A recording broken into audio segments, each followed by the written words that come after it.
Almighty God, by whom alone kings reign and princes decree justice, and from whom alone cometh all counsel, wisdom, and understanding, we, thine unworthy servant, here gathered together, in thy name, do most humbly beseech thee to send down thy heavenly wisdom from above, to direct and guide us in all our consultations.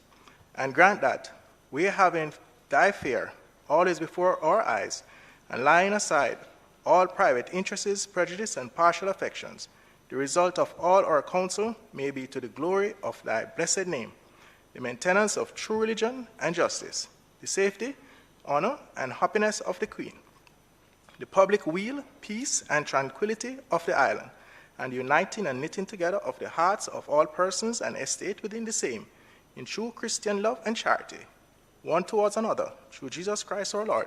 Amen.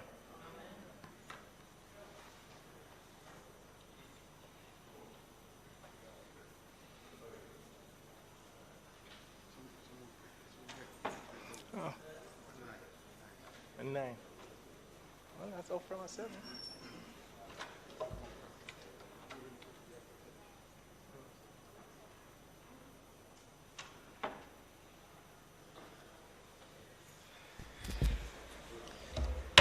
May be seated. This honorable House now resumes its sitting. Call of the roll.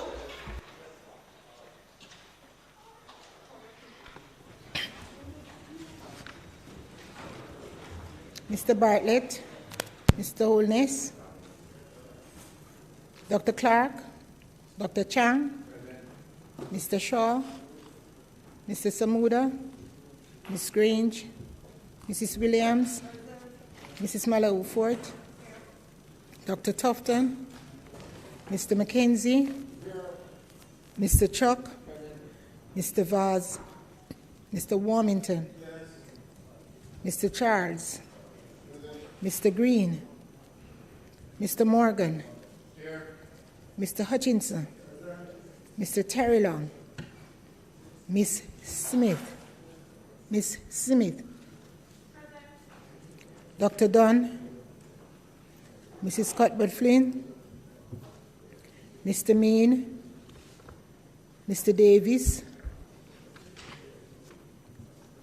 Mr. Witter,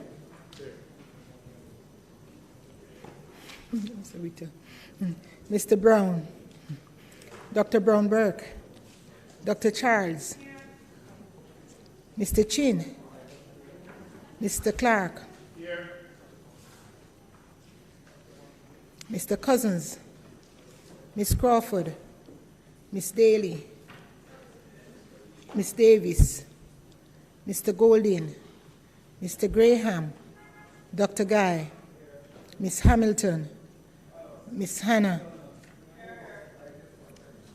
Mr. Henriquez, Mr. Henry, Mr. Hilton, Mr. Jackson, Mr. Lawrence, Miss Lee, Mr. Miller,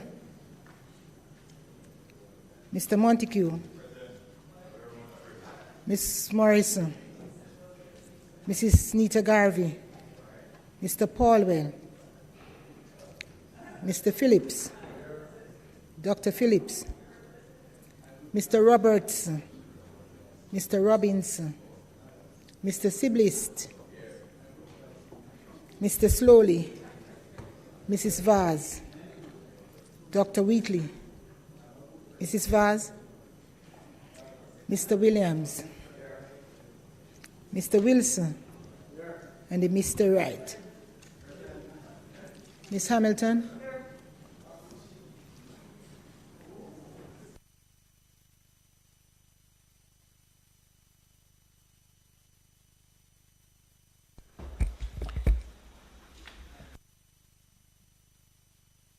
Statement by ministers.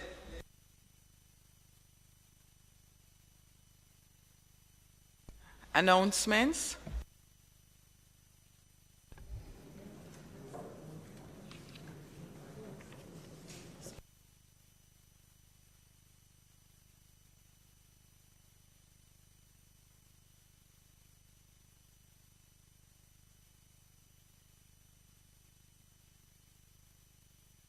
announcement. Laid on the table of the House today are the following. Annual report of the Tourism Enhancement Fund for the year 2020-2021. Annual report of the Jamaica Tourist Board for the year 2018-2019. The Integrity Commission investigation into the failure of a Member of Parliament to file statutory declarations with the Commission. The Auditor General's Department Certified Appropriation Account, head 28,030 for the Administrator General's Department for the year 2019-2020. Bills brought from the Senate, petitions, papers, reports from committees, notices of motions given orally, questions and answers to questions, motions that may be made at the commencement of public business requiring notice, motions relating to the sitting of the House, motions for leave to introduce bills, presentation of bills without leave of the House first obtained, public business. House Leader. Madam Speaker, at this time, the Minister of Agriculture and Fisheries will take item 6 under the government business, the Conch Export Levy, Rate of Levy Order 2022 Resolution. Minister. Thank you, House Leader. Madam Speaker,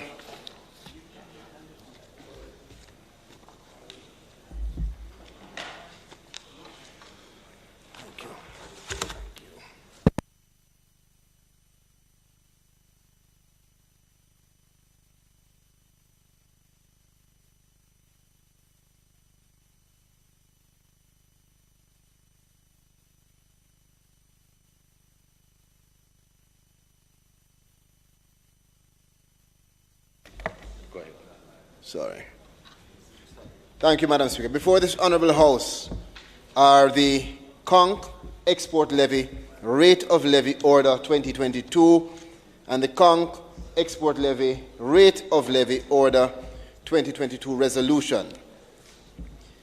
This Honourable House should note that the Conch Export Levy Act was passed in 2009 with its main purpose to facilitate the imposition of a levy to be paid on each pound of conch exported during each conch season pursuant to Section 3 of the Act.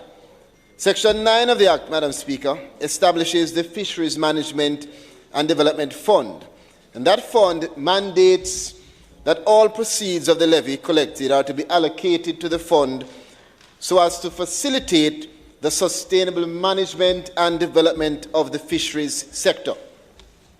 Section 11 of the said Act also stipulates that any exporter who fails to pay the levy commits an offence and is liable to summary conviction in a parish court to a fine equivalent to 5 times the value of the unpaid amount of the levy, or $3 million, whichever is greater, and in default of payment, to imprisonment for a term not exceeding 12 months.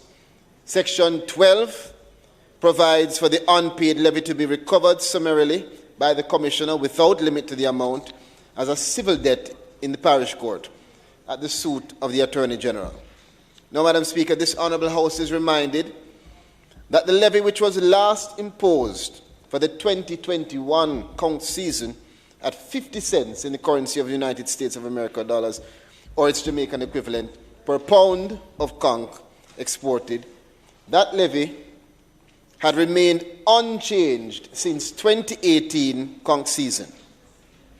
This was largely due to the negative economic fallout in the fisheries sector flowing from the COVID-19 pandemic, as well as loss of earnings on the part of the industrial fishers, which resulted from the closure of the conch fishing season for an extended period, and we'll note that it was reopened last year in 2021. That said, Madam Speaker, I therefore find it appropriate not to increase the rate of levy at this juncture, but to give time to allow the fishers to get back on their feet, as well as to ensure that there is relevant sensitization to be undertaken prior to implementing an increase in the rate of the levy. Accordingly, in exercise of the power conferred upon the Minister of Agriculture and Fisheries under Section 3 subsection 1C2 of the Act, I made the order for an exporter to pay a levy at the same unchanged rate of 50 US cents or the Jamaican equivalent to the Veterinary Services Division for each pound of conch exported during the 2022 conch season, which opened in March and will come to an end on August 31st of this year. Therefore, Madam Speaker, the object of the order pursuant to Section 3 is to legally require a person who proposes to export or exports conch to pay to the Veterinary Services Division that levy of 50 cents in the currency of United States dollars or the equivalent for each pound of conch exported during this year's season. In the circumstances, given the matters highlighted above, I ask this Honourable House for its full support in affirming by resolution the conch export levy rate of levy order for 2022.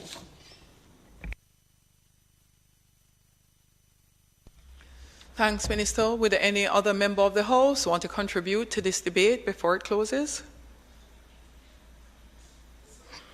Okay, thank you, Minister.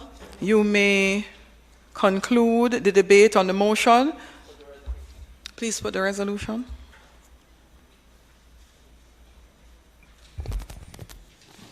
Madam Speaker, we ask that the Honourable House support and affirm by resolution the conch export levy rate of levy order 2022. The question is that the motion be approved. Those in favour? Those against? The ayes have it. Madam Speaker, today it is our intention to continue the sectoral debate. The Honourable Karl Samuda, Minister of Labour and Social Security, will be our first speaker, and he will be followed by Member Lisa Hanna, Member of Parliament for St. Anne's Southeastern. Thanks, House Leader. Minister Samuda.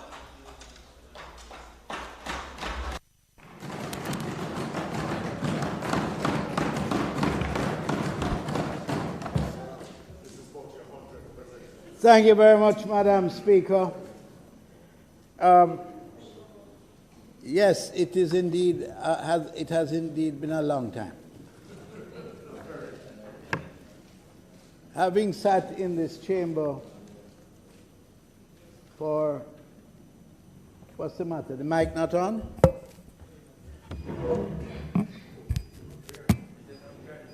You can hear me now?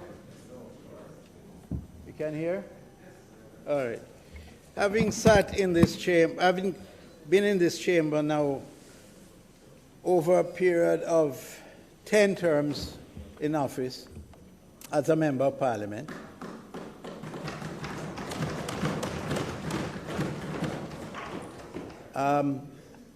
spanning a period of 42 years,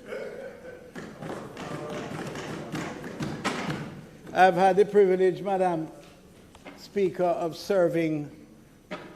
We have had 8 prime ministers, and I've served in this House with 6 of those 8 prime ministers. The only 2 that I did not share this House with is Sir Alexander Bustamante and Sir Donald Sangster. It has been a wonderful experience. And whilst I am not announcing my departure, I don't think it would take a genius to understand that that time is drawing near. But that has been possible, Madam Speaker, because of a bond that has been created between myself and those who ultimately make the final decision. And I think I am eminently qualified to say that over those many years that I have been here, the only difference between us fundamentally is the fact that some of us sit on this side and others sit on that side. But when it comes to one common interest, the interest of the affairs of the people of Jamaica, there is no difference.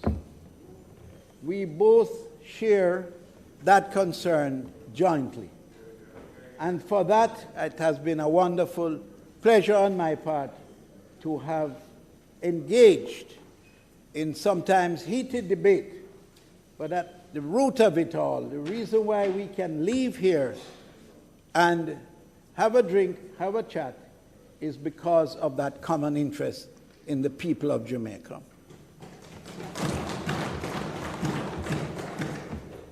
I have been fortunate during the entire time that I have spent here to have had beside me a team of persons who today is like family. They have served loyally, and they have been dedicated to the task of improving the quality of life for the people who we serve. The person who I hold in the highest possible esteem and love, of course, is my wife of 45 years. She has stood by my side through thick and thin. There have been many thin. There have been some uphill tasks that we have had to jointly tackle. But God has been good to us. We have 3 sons, and we have a large number of persons who continue every day to express their affection for her. In fact, right now I think she's more highly regarded in the seat than I am. But that notwithstanding, it has been truly wonderful, Madam Speaker.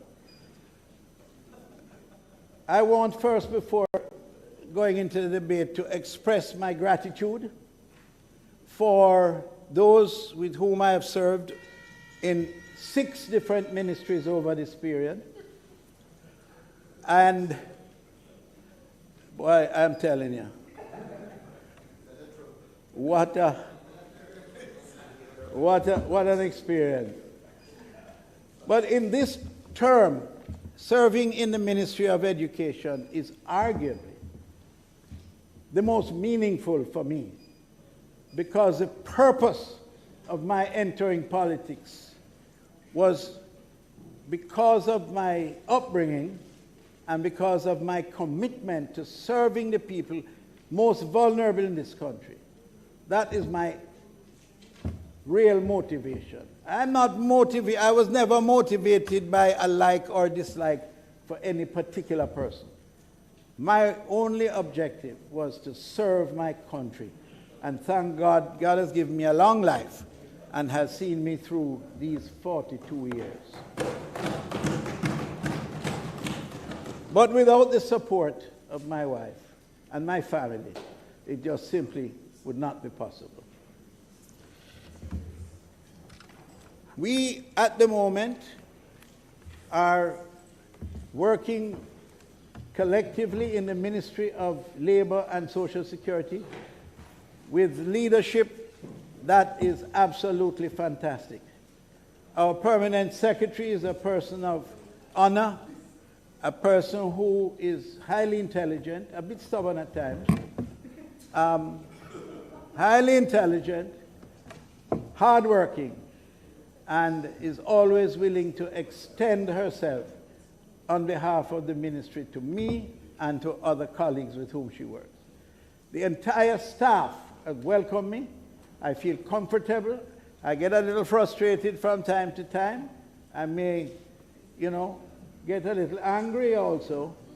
But when things are taken in totality, it is a wonderful opportunity to serve in a really meaningful ministry, the Ministry of Labor and Social Security.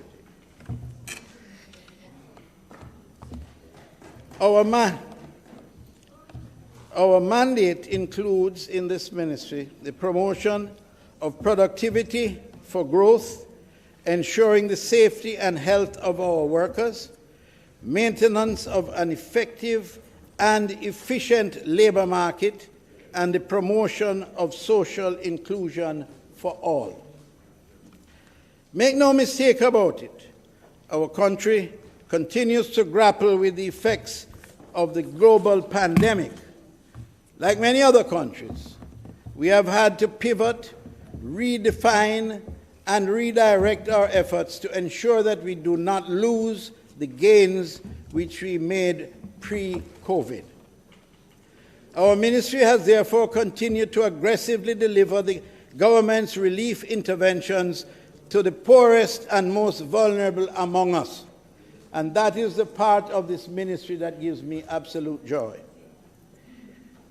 Madam Speaker, in July 2021, we successfully launched the new social pension program for our elderly population.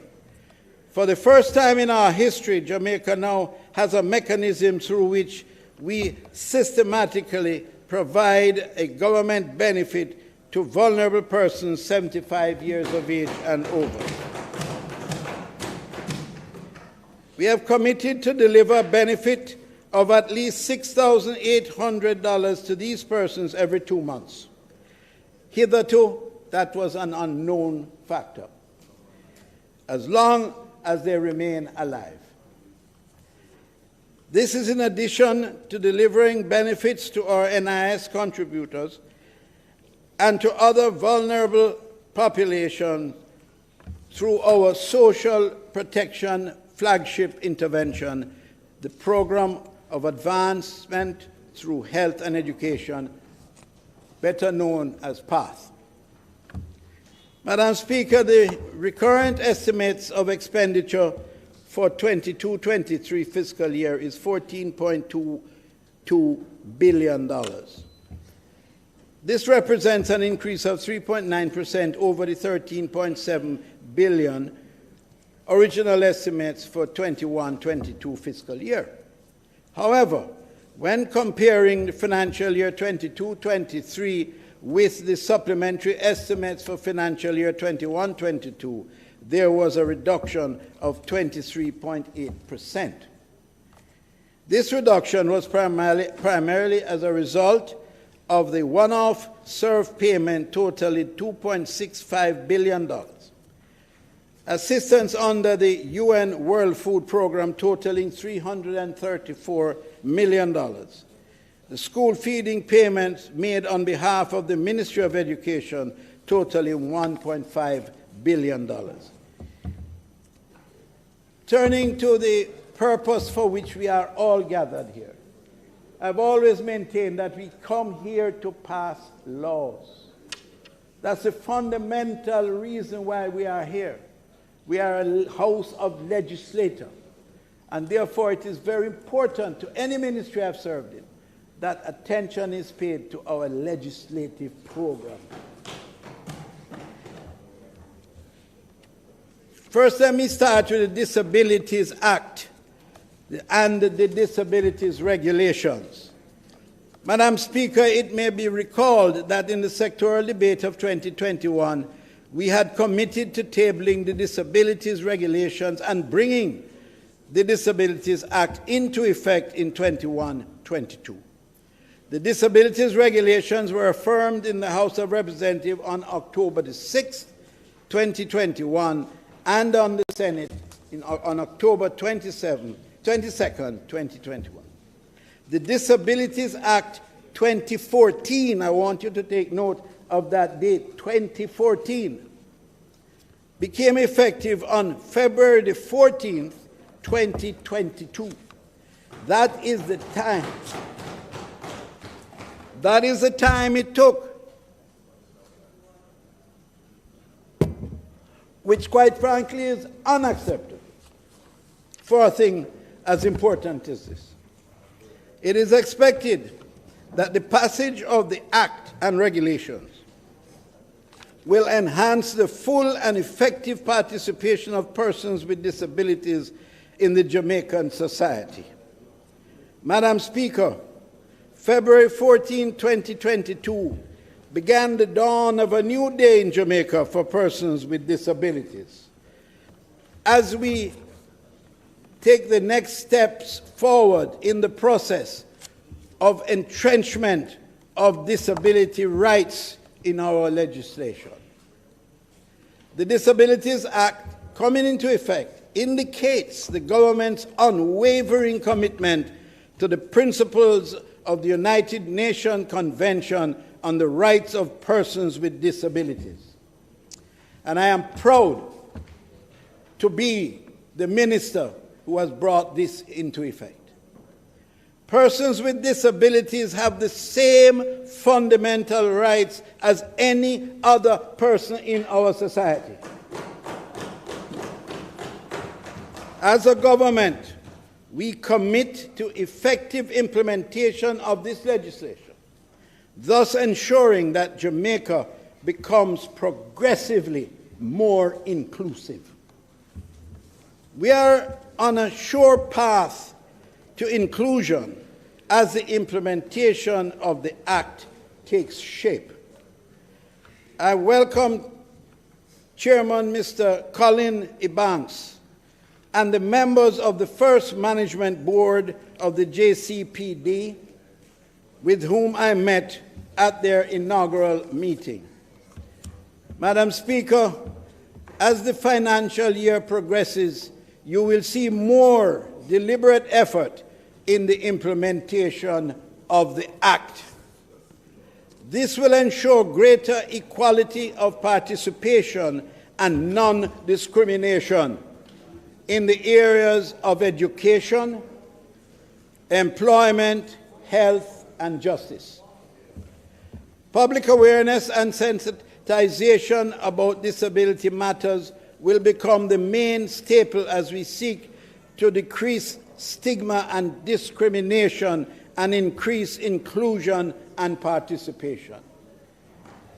My colleague and friend and opposition spokesman on Labour and Social Security has worked closely with me in ensuring the success of the passage of this bill, and I welcome his participation, and I am very pleased to say that our relationship has only grown better over this period of ministry, and I intend to keep it that way. I therefore encourage you, my fellow Jamaicans, to ensure that each person plays their part to make inclusion happen. Currently, the government is the largest employer of persons with disabilities. Yet, Madam Speaker, there are several public buildings where the disabled cannot gain access, including Parliament. But that will change with this administration. It will change. I am making an appeal to members of the private sector to employ more persons with disabilities. Hire them not just because they are not employed and you bring them in at the lowest staff level, but at every level in your organization, in keeping with their capabilities, and they have the capabilities. I'm looking forward to working with the private sector in ensuring that the level of respect is shown to persons with disabilities. As a society, we must do more to ensure that our brothers and sisters living with disabilities have greater access and are not underemployed or discriminated against in the workplace. And anywhere we find evidence and can successfully prove that evidence, we will be bringing the matter to court. We will not tolerate any overt discrimination against persons with disabilities. A concerted effort is required from every Jamaican in every corner of Jamaica. We are on the path to greater inclusion, and no one will be left behind. Madam Speaker, it is a matter that has occupied a lot of time in discussion, and I refer specifically now to the Occupational Safety and Health Bill. Madam Speaker, as our economy rebounds from COVID-19 pandemic, having a highly motivated, safe and healthy labor force that is poised to achieve its full potential is critical for Jamaica's social and economic growth. Regrettably, Jamaica's current safety and health legislation is limited in its scope and coverage as it applies mainly to workers in the industrial sectors such as manufacturing, construction, and on the docks. A significant portion of the labor force is not afforded the occupational safety and health protection expected from a developing country such as ours. Madam Speaker, you may recall our past commitment to seek Cabinet's approval for the incorporation of sustainable policy decisions and recommendations that ensure that the Joint Select Committee that deliberated the occupational safety and health hazard bill be pursued. The bill received intensive review by members of the public and private sector, professional associations, civil society groups, and members of the public before the committee's dissolution. Thanks to the committee members who served, especially my former Minister of State, Honorable Xavier Main, who chaired the committee.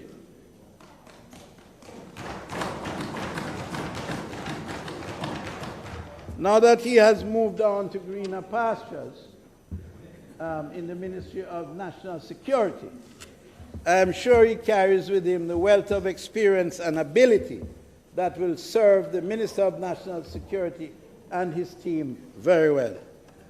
Within the 21-22 fiscal year, the ministry received Cabinet approval for the redrafting of the OSH bill, as it is commonly known, to include enhanced provisions and subsequent issued drafting instruction to the Office of the Chief Parliamentary Counsel to this effect.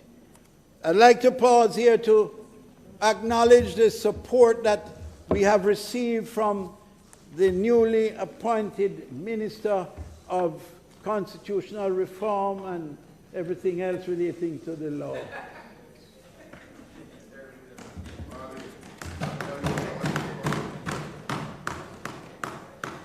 I assure you that this critical piece of legislation remains a high priority on her list and on the government's legislative program.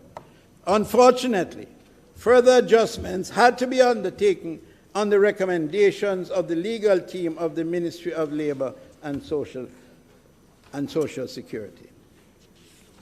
All hands are now on deck to ensure it is laid before this honourable House within this fiscal year. And I am looking forward to the continued support in expediting this matter from the Minister of Legal Reform. The tabling of the enhanced bill will be accompanied by an extensive public education and awareness campaign spanning the length and breadth of Jamaica.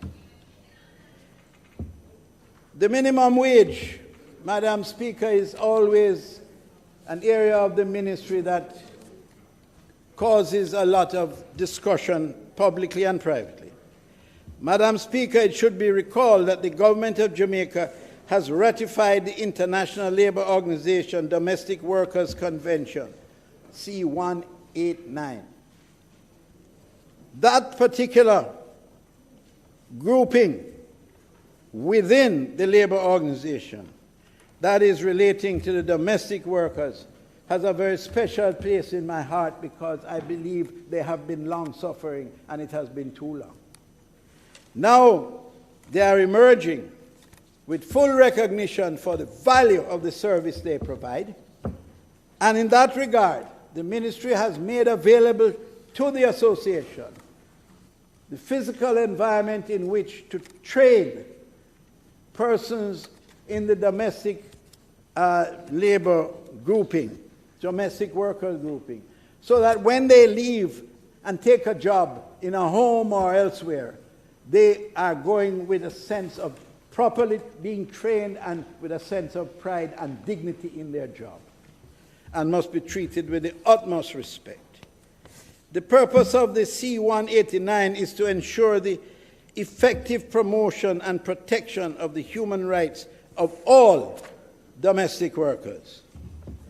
Legislative effect is to be given to some of the provisions of the C-189 by amendments to the Minimum Wage Act, the supporting National Minimum Wage Order, and the Employment Agencies Regulations Act.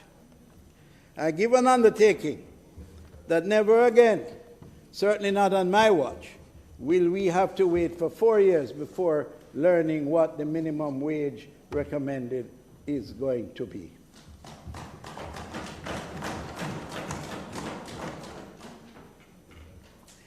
As we speak, the Commission is at work, doing all the proprietary things that ought to be done so that we can announce our minimum wage recommendations within the year that it is to be implemented, or shortly thereafter. But never again will we have this lingering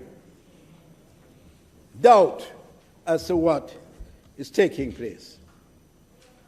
Madam Speaker, the government continues on a strong path to provide for and to safeguard the rights of vulnerable Jamaicans through major investments in and partnerships to modernize our social protection systems.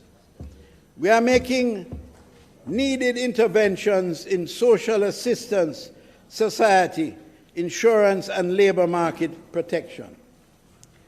These interventions are critical if we are to build the resilience of families and communities and reduce reliance on negative coping strategies in response to these shocks. So, Madam Speaker, we have recently launched a joint program in partnership with UNICEF. This program will enhance accessibility and strengthen our social protection system to support increased coverage and coordination and implement enhanced payment processes. We are also continuing dialogue with our international partners to identify avenues to strengthen critical partnerships and enhance existing programs, especially as it relates to increasing access to employment opportunities for all Jamaicans. Madam Speaker, I turn now to a very critical area within our ministry, and one that I know is of interest to every member here, our rehabilitation program. Madam Speaker, over the financial year 21-22, the public assistance arm of the ministry, which is social security side of our ministry, disbursed grants to 9,170 vulnerable households at a value of approximately $358 million under the rehabilitation program. We also continued to provide food support to families negatively impacted by the pandemic. Over 4,000 food packages from the ministry's Central Foods Warehouse were distributed to needy families across the island. In addition, Madam Speaker, we partnered with the United Nations World Food Programme to distribute a further 11,000 food packages to other needy families. In relation to our response to disasters, we share this responsibility with the Ministry of Local Government. And recently we did some very good work together in St. Mary.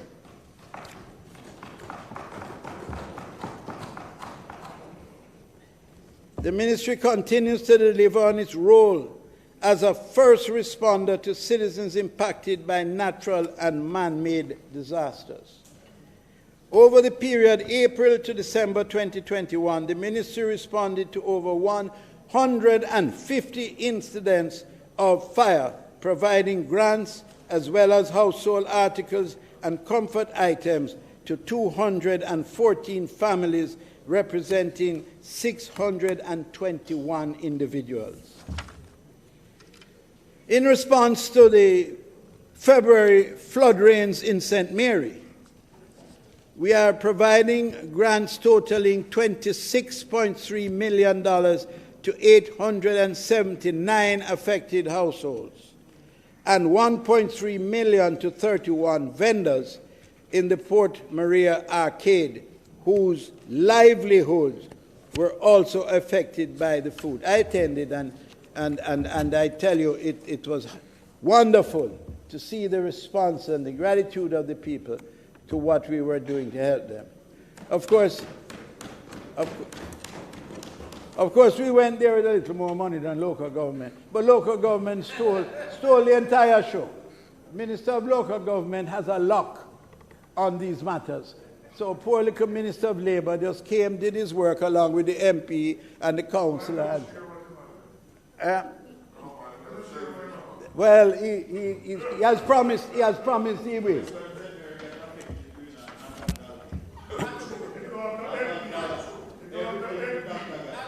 The people are, I found it strange that the minister who speaks a lot about St. Mary and the committed disciple of Taki was not present. And we were looking for him, but he wasn't present. But he has promised to one day return when something else is coming.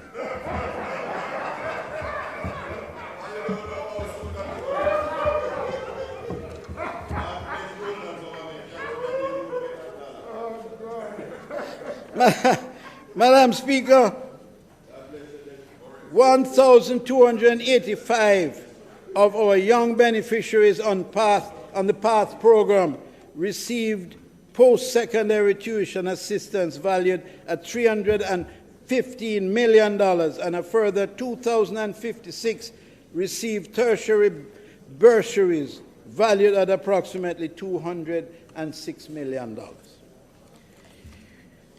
Through a collaboration with the World Food Programme, we distributed grants totaling over $150 million to 9,241 families with food needs as a result of the COVID pandemic.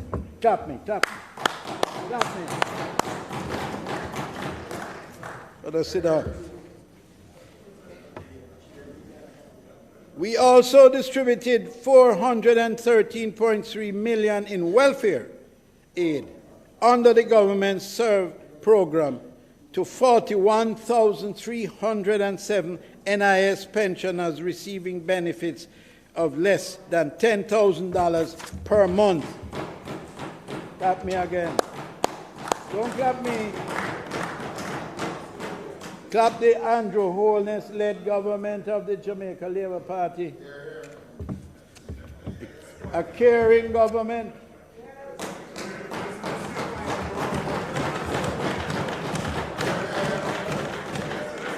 Don't worry about spoiling. I spoil anything. I soon come to you, is all right. My old friend, you know. Improvements. Madam Speaker, I'm delighted to inform you that our social workers are now equipped with tablets to improve our data collection in the field and the efficiency with which we process our benefits. So that prior to this, the social workers would go out and they would have to take notes and all the rest of it. Today, they are equipped with tablets so the information flows immediately. We have also converted our grants database to a shared digital format to improve the turnaround time for applications and facilitate ease of reporting. Real-time And I want to address this to all those who have had exposure in the Ministry of Local Government.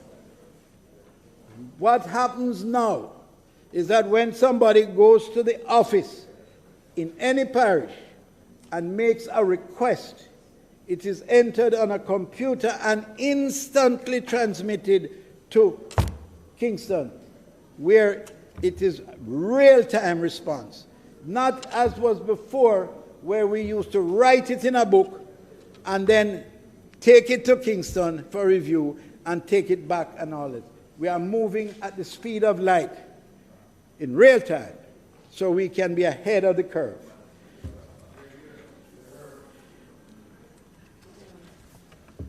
For 2022-23, in this new financial year, we will continue to improve our processes through utilization of technology by creating a digital payment platform for our rehab grants.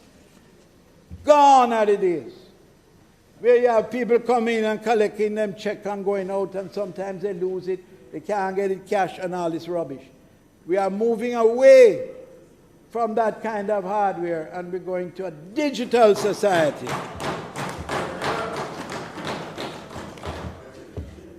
We will also continue the rollout of our digital disaster assessment tool, the Jamaica Household Disaster Impact Needs Assessment Form, which will be informed by the tablets. We are upgrading the systems to facilitate the passage of benefits to the poor and needy and most vulnerable in our country. Turning to the program of advancement through health and education, PATH. Madam Speaker, the government dispersed $8.3 billion to 140,000 PATH families on PATH during the 21-22 financial year.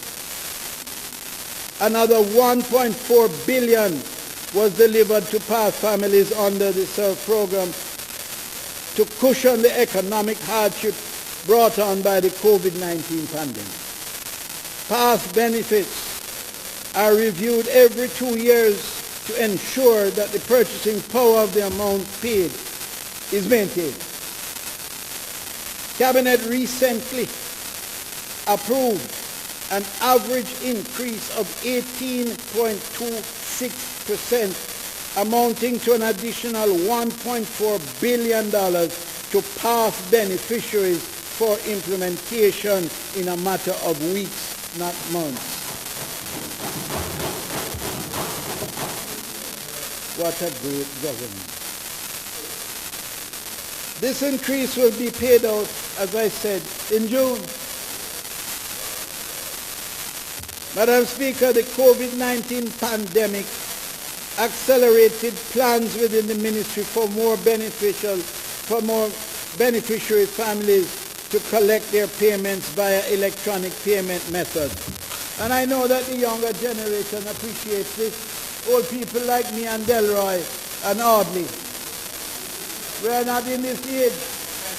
So I have to look around to the youngsters, the ones who are coming. We are going, they are coming. The percentage of beneficiary families paid by electronic methods increased from 14% in fiscal year 2019-2020 to 40% during the current fiscal year. For the 22-23 financial year, we will be undertaking to continue to increase the number of PATH beneficiaries receiving their benefit payments electronically in 2022-23 to 70%. 70% of those who receive their PATH payments will be done electronically. Social pension program, as mentioned earlier, the ministry received cabinet approval for social benefit program to be implemented for persons 75 years of age and older.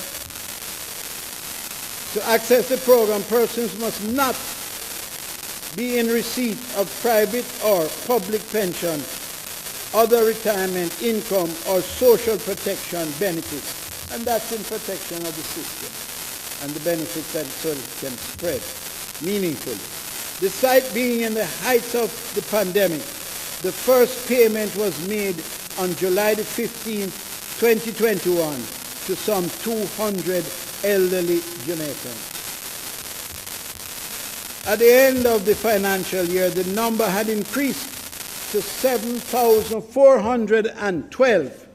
Approximately 200 million was expended on benefit payments. That is progress. Madam Speaker, the Ministry will be working assiduously to increase the number of beneficiaries on the program to 20,000 during the 22-23 financial year. And in order to do that, we have employed a brigade of youngsters, unemployed, to go from one end of the island to the other, and many members of Parliament, some have done well, others have done poorly.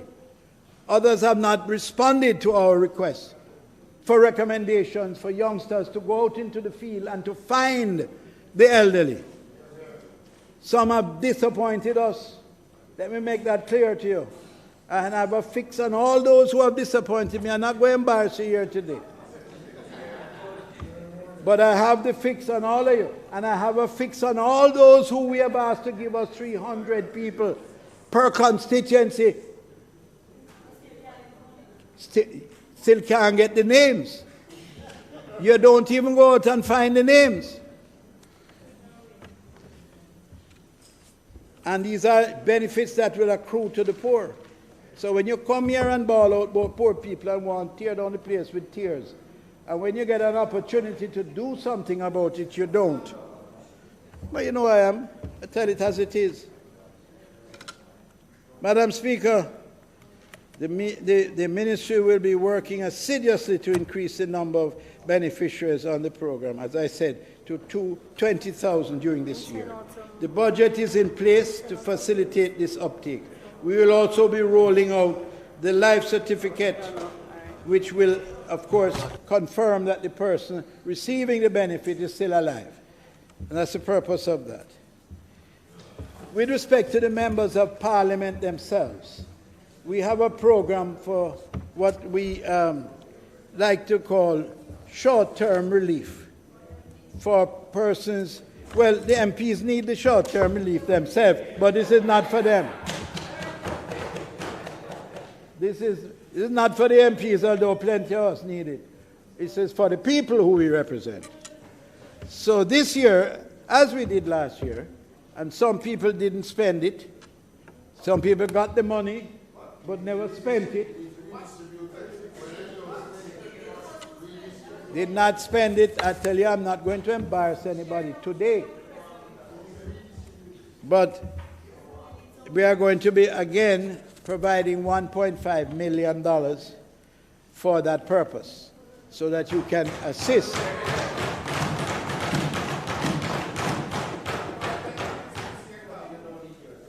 I want to indicate that a lot has been coming out in the press about the importation of workers. Under the Constitution, the only person under law who can grant a work permit for someone to come to Jamaica and work is the Minister of Labor. And because I'm so personally involved and I'm so careful about my name and my reputation, I look at that program very carefully. And I can assure you that the structures that we have put in place so far and what we are going to do to improve it is going to ensure that a decision is not made lightly to provide persons to come in and just work and use our country to their benefit at the detriment of Jamaicans who need work. So that is one of the strategies we are going to employ to maximize our workforce involvement. But you must understand and realize when you see in other countries, the same thing applies. We are now moving from 12.6% at the end of 2021, unemployment rate. And it fell at the end of 21. Unemployment rate had fallen to 7.1. But through the efforts led by the Prime Minister and the Minister of Finance and others, it has now moved, as you know, down to 6.2. Now, now let me just explain something. Because we are a developing country, Canada and the United States, if you get down to 3.5% unemployment rate, you are fully employed at that advanced economy. When you are in a country like Jamaica, that rate is higher. The threshold is higher. So we are at 6.2, which is on the crest. We are on the crest of full employment.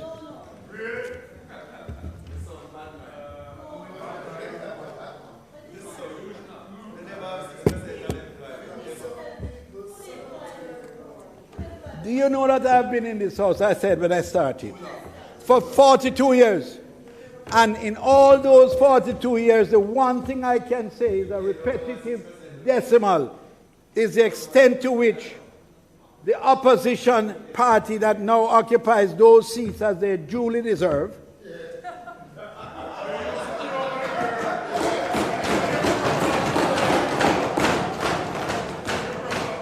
I was over there at an advanced stage.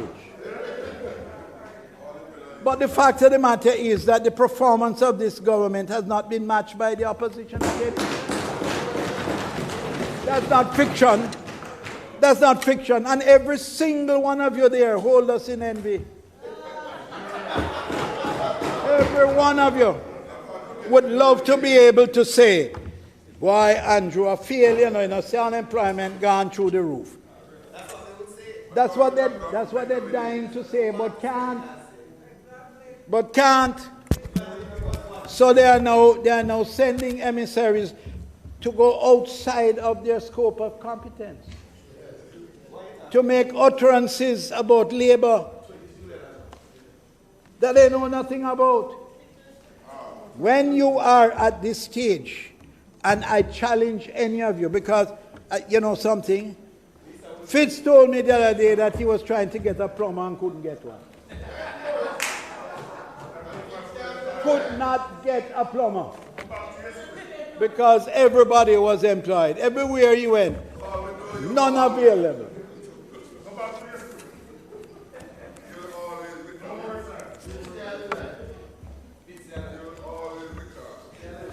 In fact, the incidence of redundancies are down, which is a clear indication.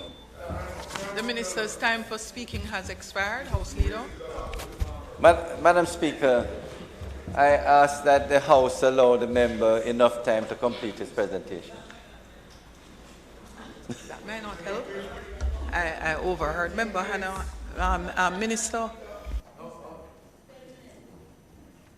I can hear the comments of 5 minutes, 10 minutes. I would be very happy to ensure that only 5 minutes is given across the board today.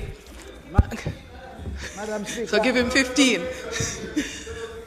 Members, the question is that the Minister be allowed sufficient time to complete his presentation. Those in favor? Aye. Those against? The ayes have it. You know, the other day, Madam Speaker,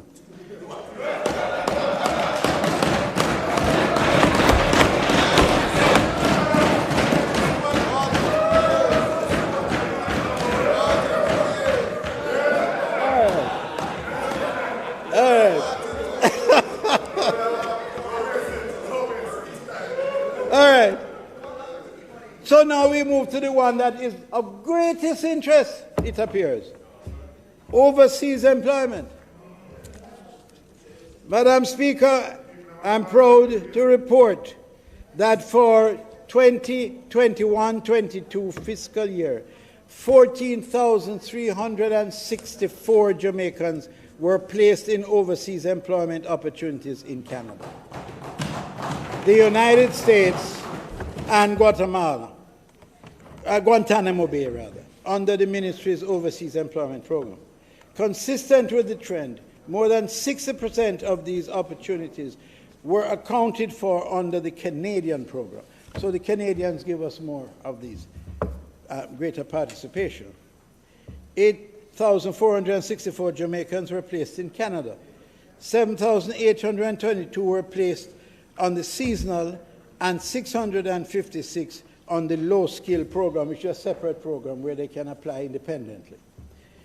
5,839 Jamaicans were placed on under the United States Agriculture and Hospitality program.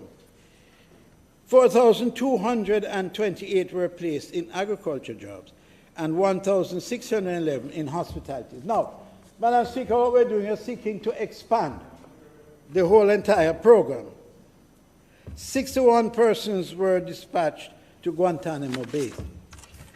We are doing everything to expand the program so that many more Jamaicans can get an opportunity to go abroad and help their families with the money that they earn. Many children are able to go to school and elevate themselves and their families through the support provided by the Farm Work Program.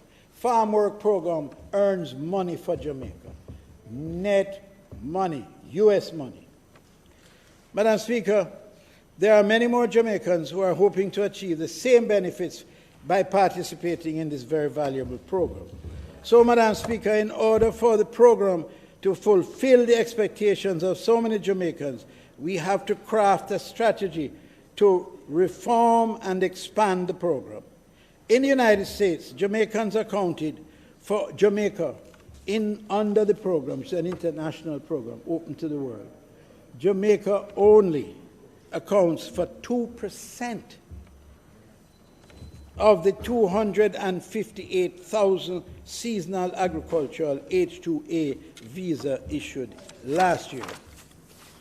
In that program, the Mexicans account for 93%, and we can understand that because they have a common border and they can drive across into the Midwest areas of the United States, they have that advantage.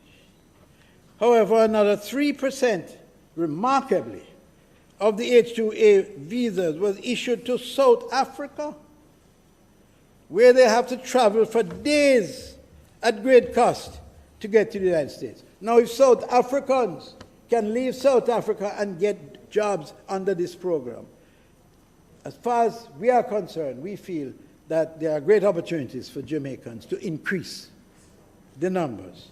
Madam Speaker, there is a massive room for growth. The prayer promises of Canada, Manitoba, Alberta, and Saskatchewan, when you look at the graph as to where our people are, they're not there at all. So what we need to do in order to accelerate the growth of the program is we need to employ more extension officers. And we are now in the process of engaging 3 new extension officers to go out and go into the areas where the farmers are. Liaison officers, not liaison officers, to go into these areas and to meet with the farmers and literally to encourage them to use the services of the Jamaican farmers. I visited with the major manager of this program in the United States on the weekend. And to the last person at the executive level said that the best workers in the United States under this program are the Jamaicans. The best workers, and that's a categorical statement. We're going to use that now to build on that, to expand the whole thing. But one of the impediments is the time it takes. I don't know anybody here was in local government or labor and know anything about it. But the time it takes from application to taking the trip is very frustrating and discourages the whole program. And one of the things that is discouraging is the fact that a provision is in it whereby you have to pay a fee. The fee now, I think, is 30,000. 30,000 now, but it's expected to increase to 50,000. So when you get when one of your workers give a call, you get a call and say, come in tomorrow because time is of the essence. They come in and fill out the application, and then it is transferred to the U.S. Embassy. If you don't have that 30 and now going to be 50, you can't get nowhere. So what we did on the weekend is we met with the managers of these large farms, and we said to them, it is too much of a strain for the workers. They can't afford it, most of them. It is delaying the program, so I'm going to make you a business deal. We will shorten the time it takes from your request to the delivery of the worker to the airport if you pay it up front for them. And they accepted the idea of it, and they are doing an in-house assessment, but the results seem very favorable, that they will advance. So we will not need to ask the Jamaican workers, and then he deducts it from the employer. So he's just, I don't get Rona. I tell you about, you must remember, listen to me carefully, you know. Remember?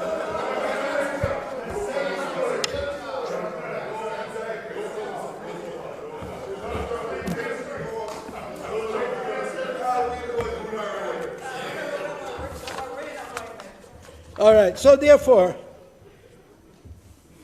and when I speak of this person, this group that I met with, they are responsible for 90% of the workers out of Jamaica in the United States.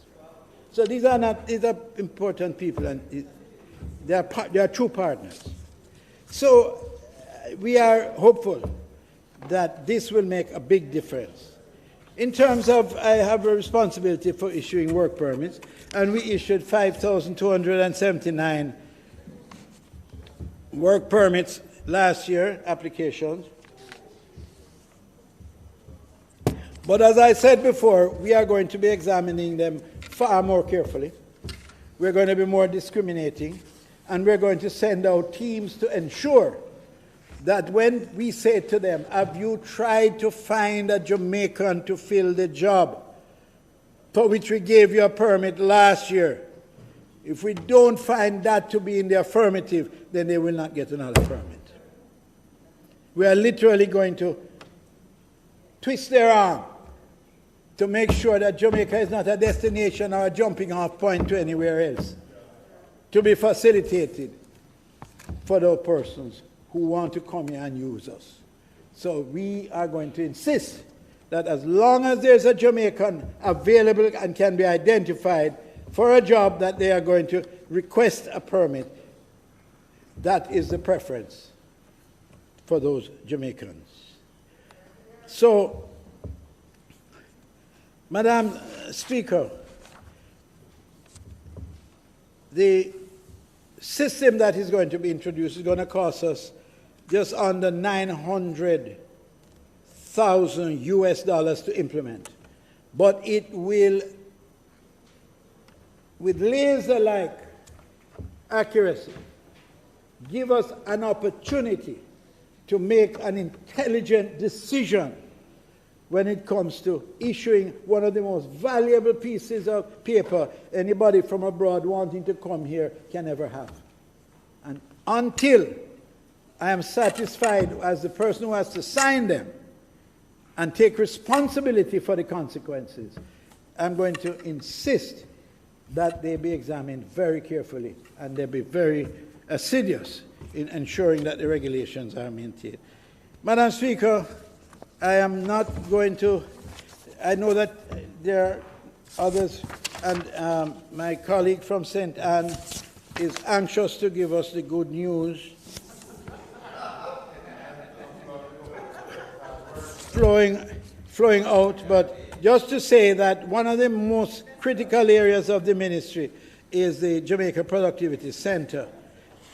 And the formalization of its commitment to providing quality services to all of its stakeholders through ISO 9001-2015 training, implementation, and certification.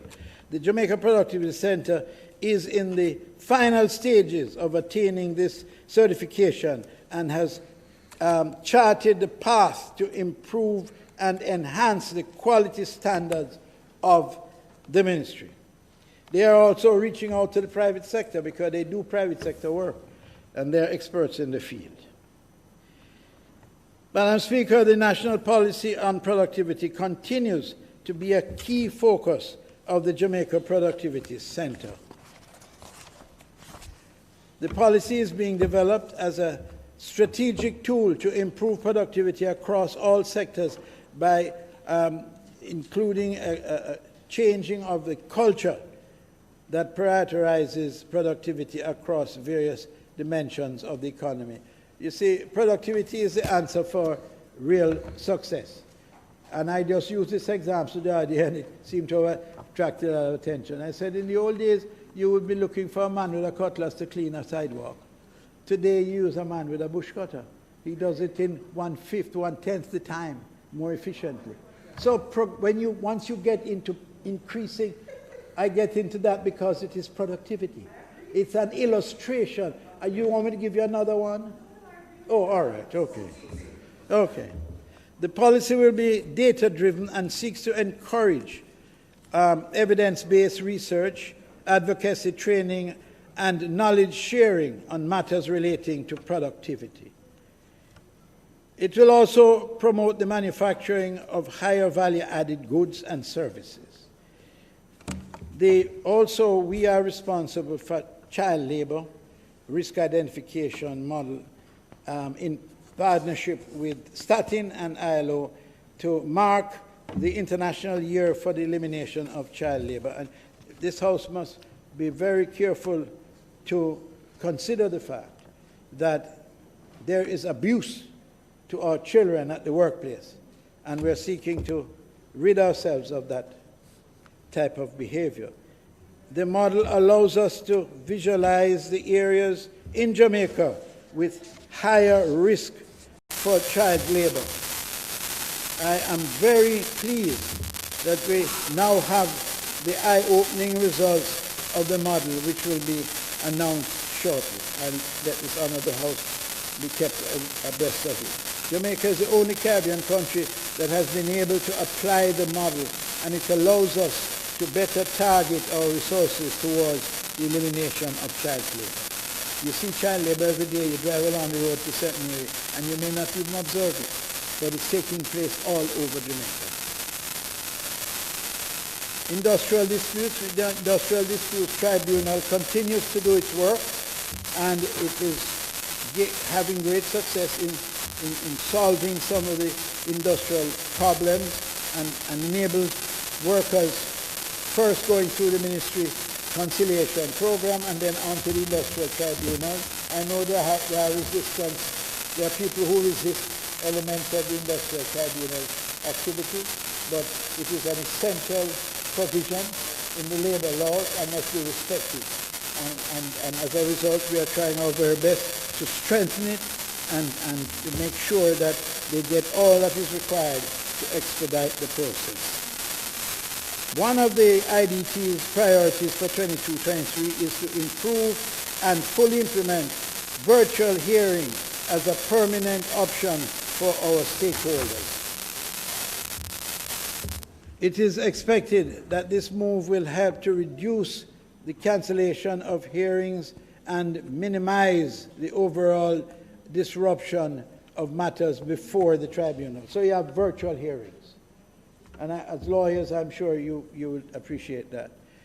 Madam Speaker, the Industrial Disputes Tribunal, or it's called IDT, has responsibility for the preservation of the rights of both the worker and the employer. It is not a one-sided deal.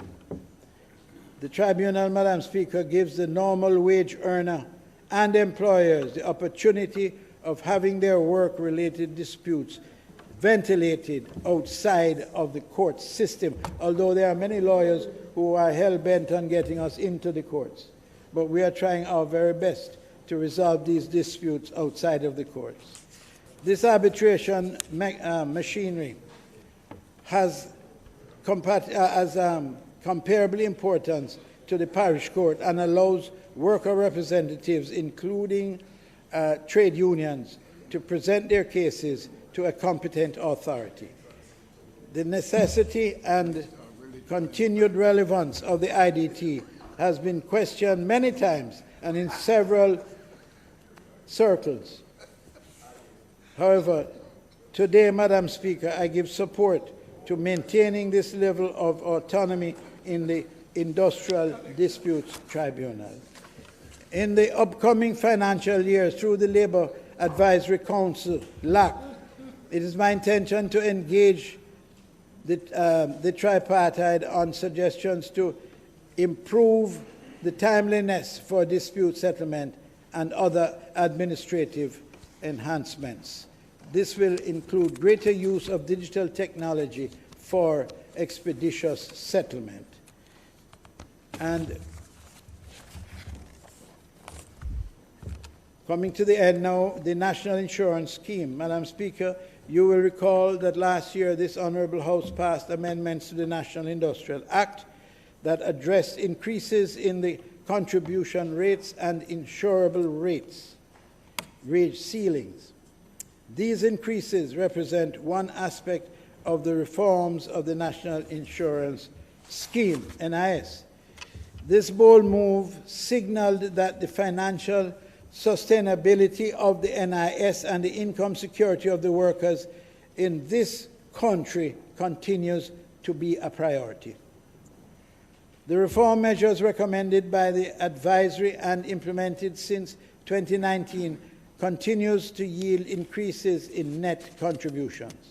Madam Speaker, I am pleased to report that although there was a delay with the 2019 actual review, the review for 2019 has started, and both 2019 and 2022 actuarial reports will be completed by early next year.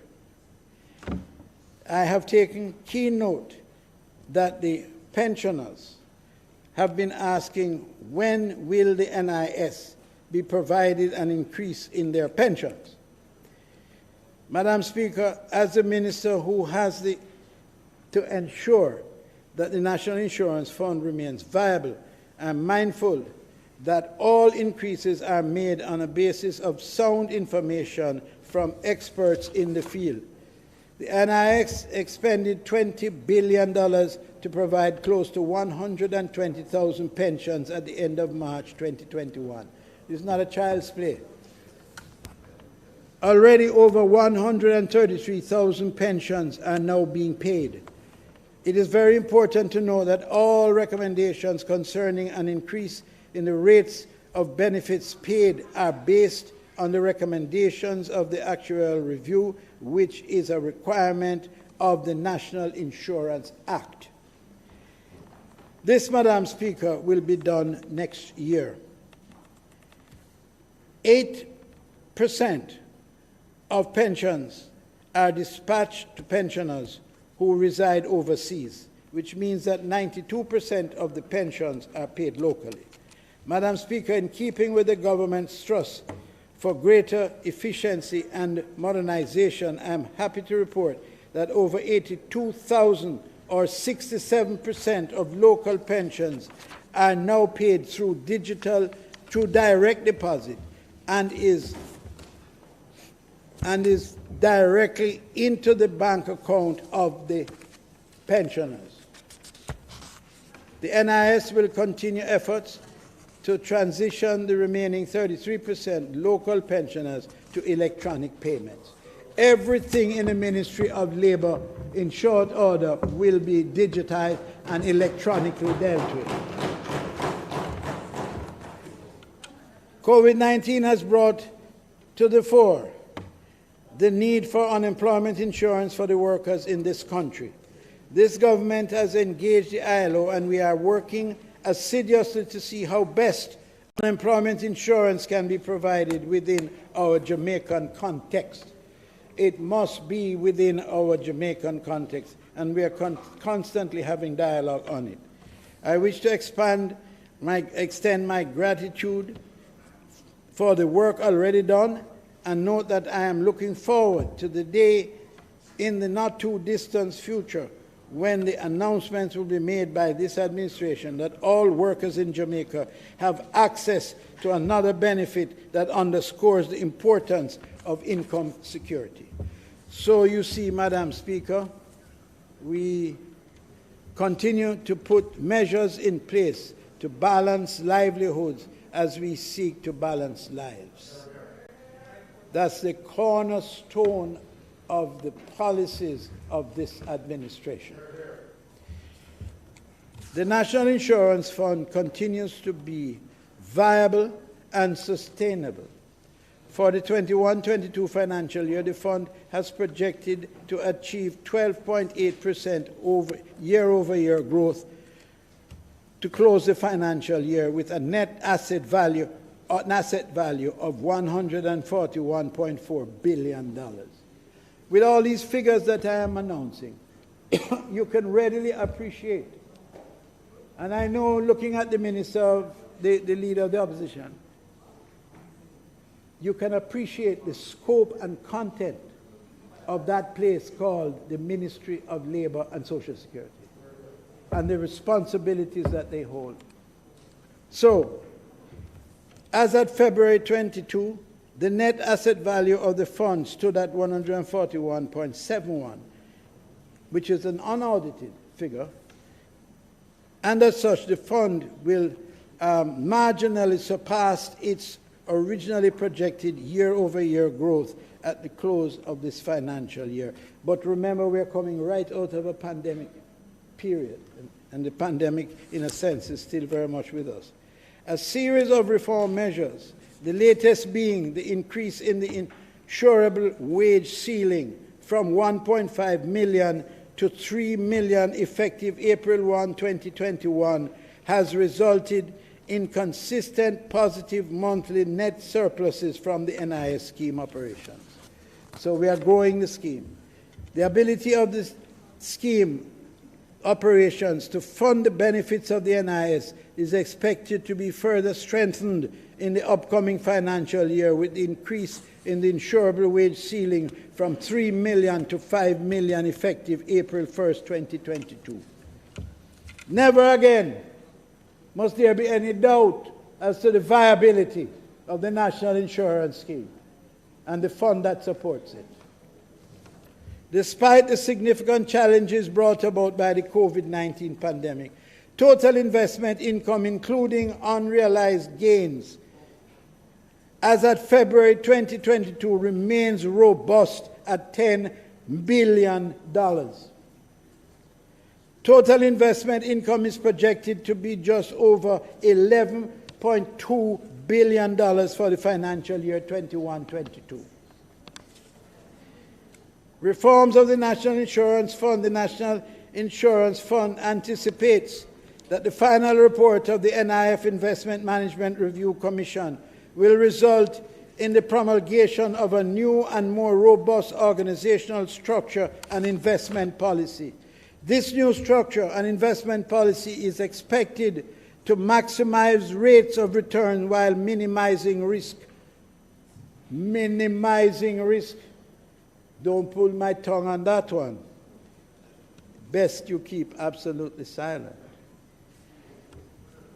Generate strong cash flows to meet current obligations and facilitate reinvestment and to provide a hedge against inflation.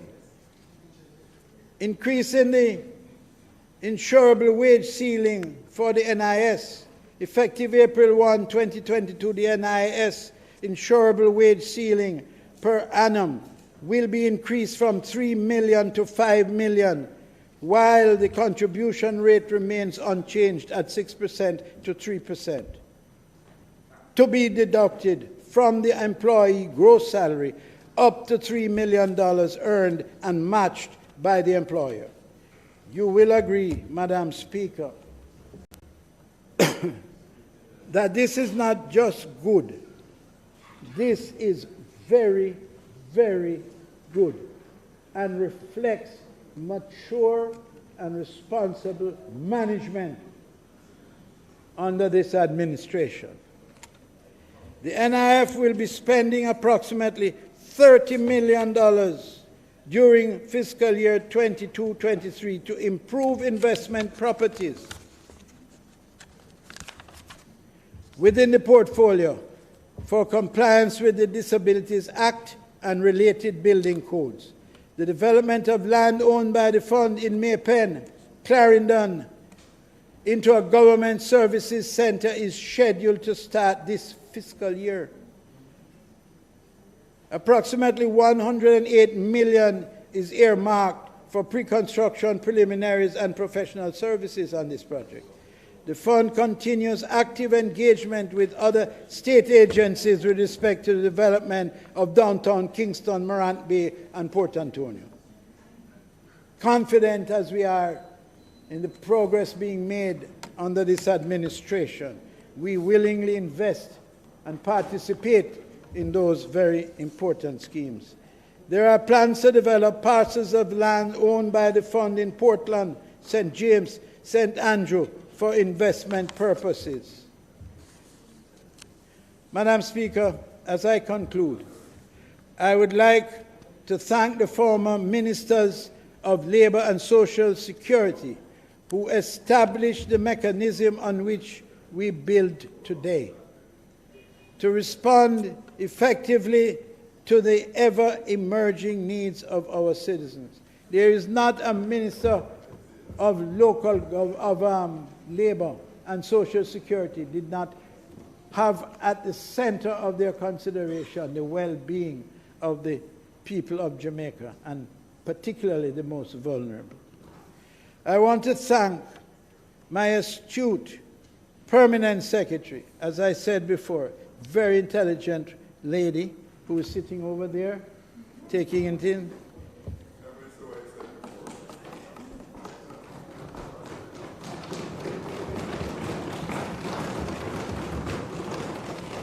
I've always found in my, you stick to your script. Do you have one? I have always found in my life, and it's been a long life, that the people who are brilliant are always most contentious. To be contentious is a reflection of your intellect. Understand that? I find that most of you here are not contentious at all.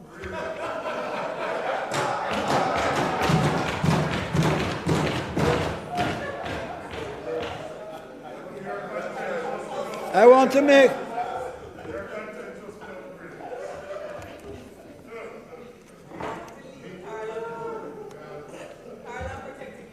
I have your ticket, you know. I have your ticket. Yes. You better keep quiet.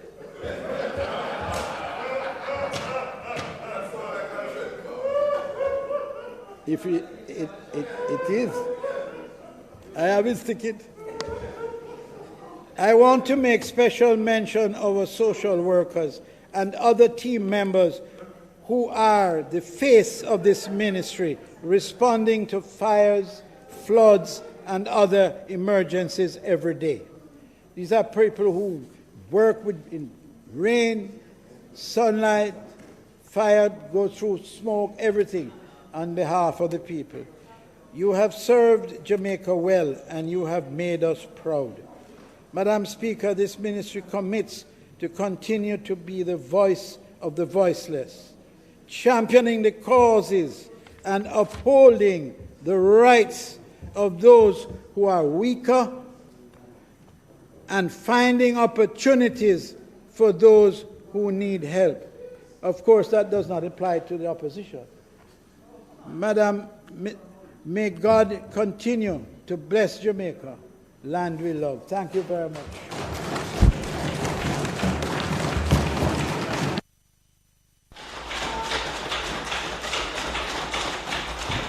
Thank you, Minister Samuda. House Leader. Madam Speaker, we thank the Minister of Labour and Social Security for his presentation. And with your leave, may we invite the Member of Parliament for St. Anne South Eastern to make her presentation. Thank you.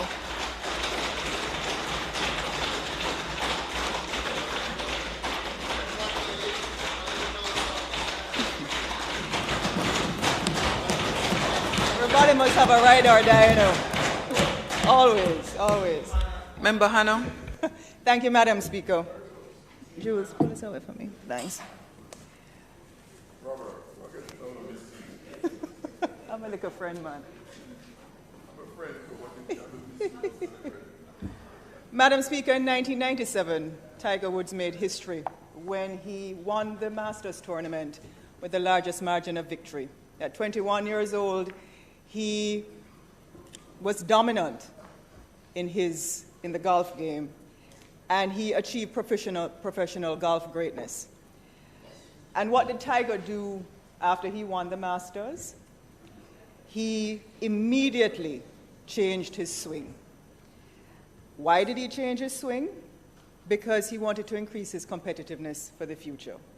Analysts actually declare that Tiger's habit of constant innovation made him stay ahead of the curve and gave him dominance during that particular period.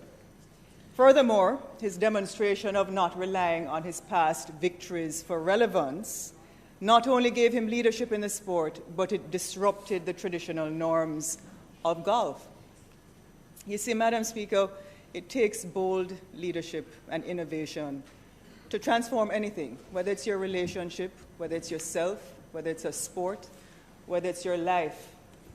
These skills are even more critical for policymakers because we are the ones who are charged with improving the country and the people that we serve, especially in this interconnected, fast-paced world where we have the responsibility for increasing the per capita income of our people. Our Jamaican people are actually awake to the possibilities, and they look to us for courageous decision-making to improve their lives. But sadly, a lot of what we discuss in Parliament and eventually get to implement gives them scarce opportunities to harness their potential for future progress. And Madam Speaker, their hope is waning. The decisions that we take inside here impact the masses of our people. And we must be deliberate with fierce urgency, as there's actually such a thing as being too late. And I fear we're at that brink. But, Madam Speaker, this is not a moment for doom. It's not a moment for complacency, and it's not a moment for apathy. On the contrary, this is a time for vigorous action to positively change our people's fortune and increase Jamaica's global competitiveness for the future. Madam Speaker, it is time for bold thinking.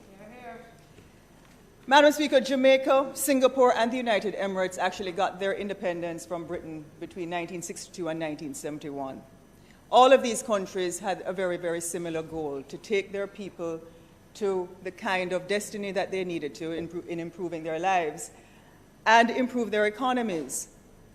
And if we look at where we all rank now, Singapore, in terms of where they rank in GDP per capita, ranks fourth in the world. United Arab Emirates ranks 12th, and Jamaica is at 146. The per capita income of Singapore is $98,800 US. Yeah. It's 67,100. For the United Arab Emirates, it's 97. And for Jamaica, tell me that one if you're bad. 9,800. Not too bad.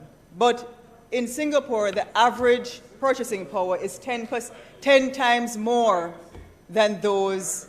No, it's about 9,000. 10 times more than a Jamaican person.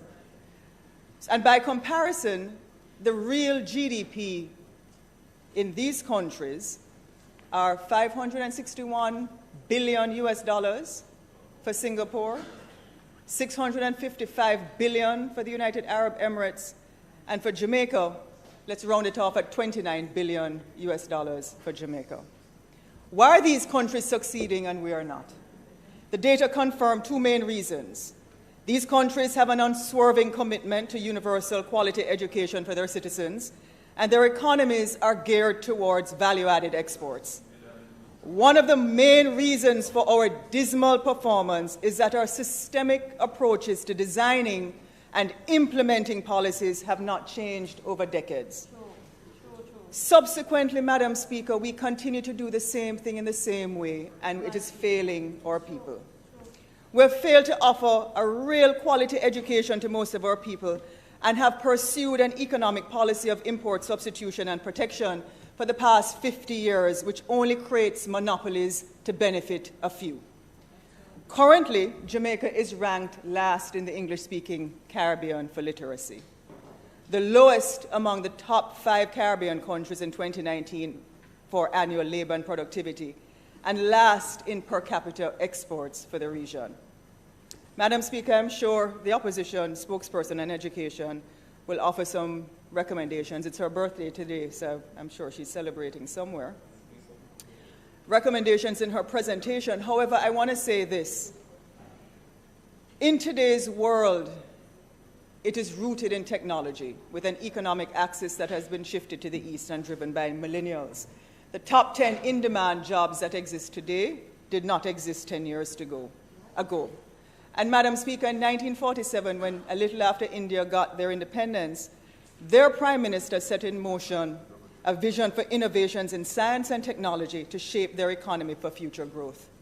50 years later, 25% of India's population with the highest IQ was greater than the total population of children living in the United States of America. India had more children getting honors than the United States had children. Their leaders had a vision and pursued a strategic path that paid strong dividends, not only for their gross domestic product, but for their global good.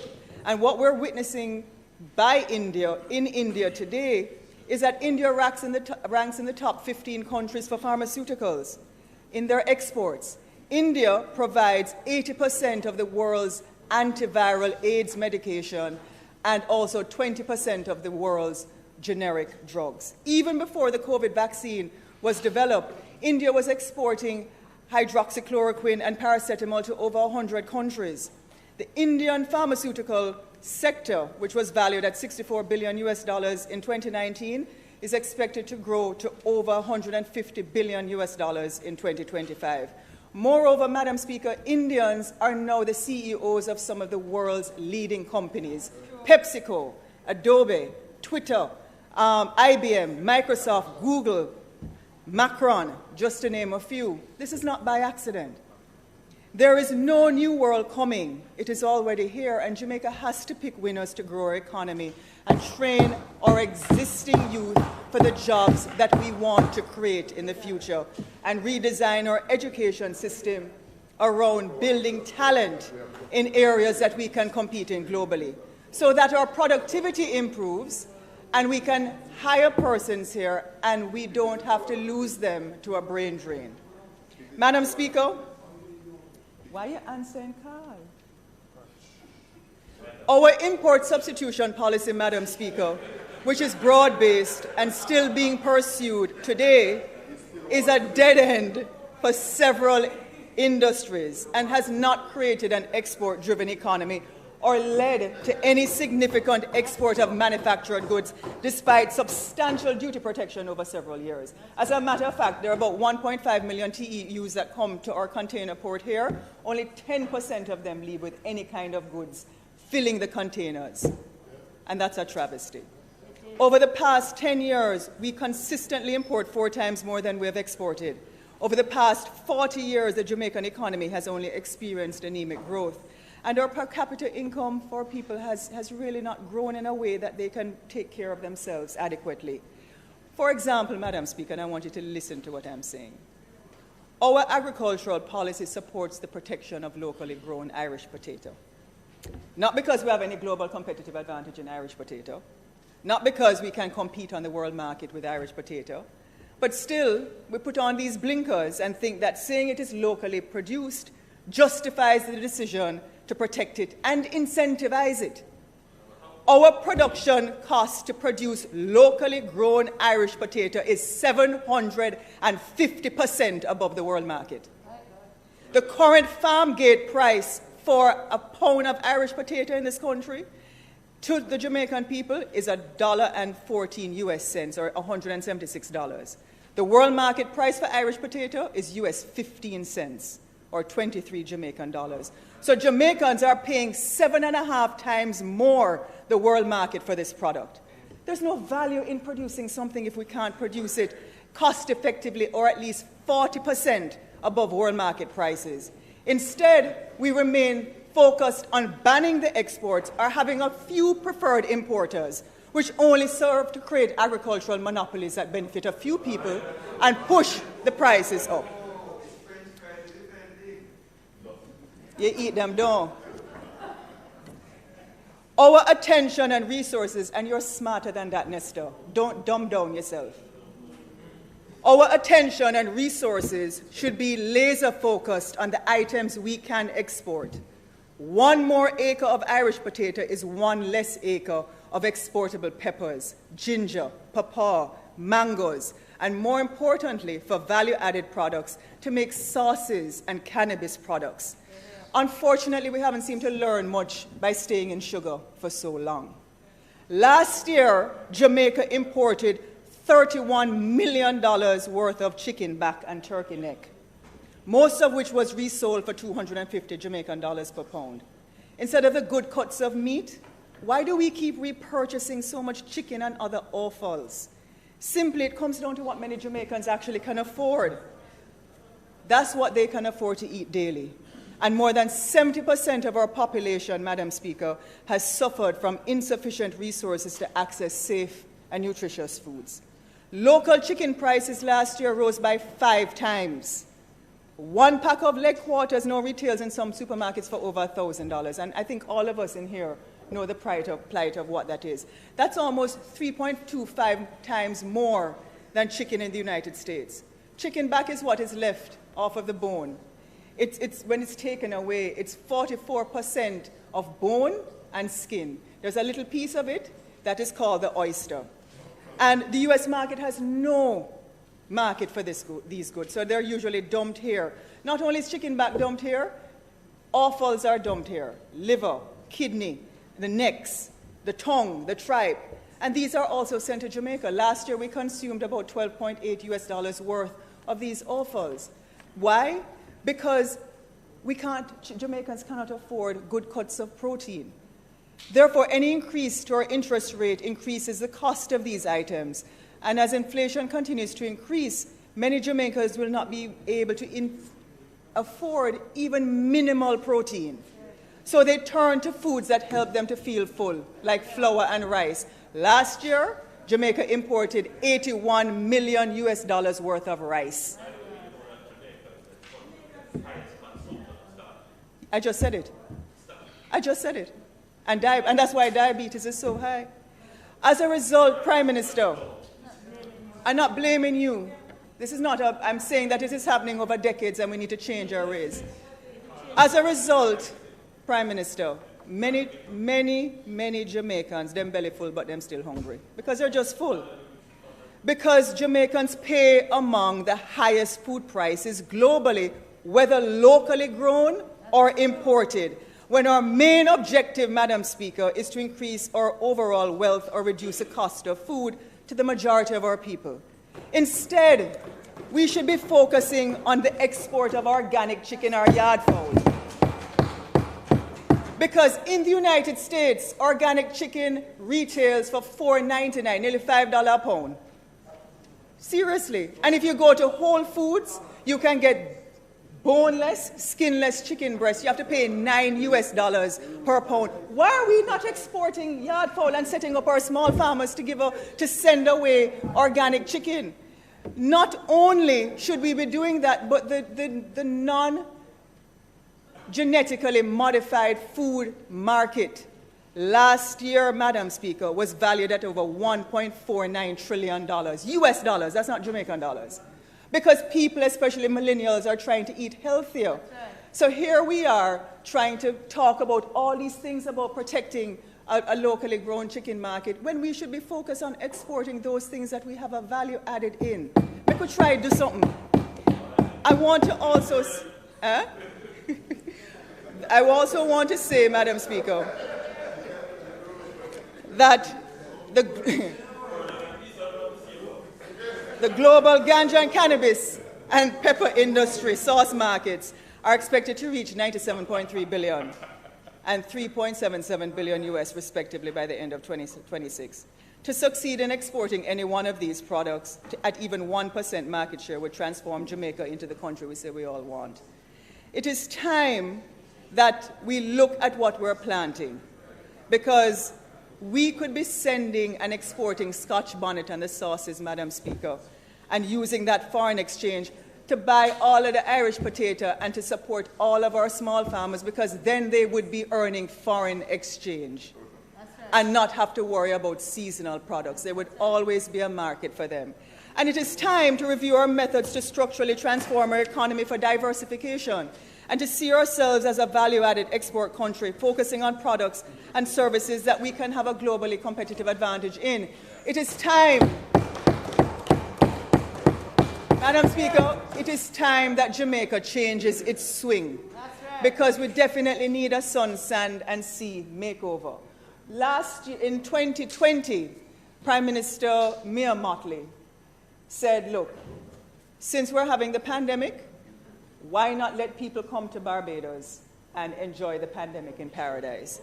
And what they did was they had a welcome stamp program. And under this program, Madam Speaker, they had special visas that were sent away. My friend, who is a vice president of a Fortune 500 company, she packed up all of our family in California and our 2 children and came to Barbados. Last year, in 2021, the program was such a success that the then Minister of Home Affairs went back to Parliament and extended the visas of over 3,000 people from over 100 countries globally to continue to stay in Barbados. That had a transformative effect to their economy, because it was a multiplier effect. The children were in schools, they were renting places, they were actually living in different places, not only hotels. And so,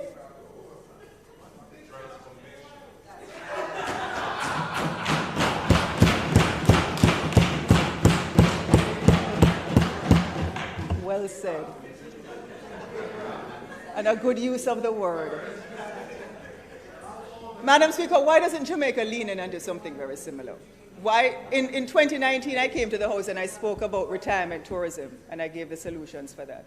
It's really time that we focus on medical tourism and tourism for global wellness. There are about 14 million to 16 million people that leave their countries annually in search of medical service. And that was in 2017 alone. Unlike traditional tourism, where a tourist spends about $113 per day, medical tourism, the statistics show that they will spend up to $1,300 a day if they're traveling for medical procedures. So India is now the boss in orthopedic tourism and heart, different things dealing with the heart, whether it is cardiovascular, stents, etc. It's sometimes cheaper to fly to India than to do procedures in the United States. Madam Speaker, one of the things when I was looking at this research, I spoke to several doctors in this country.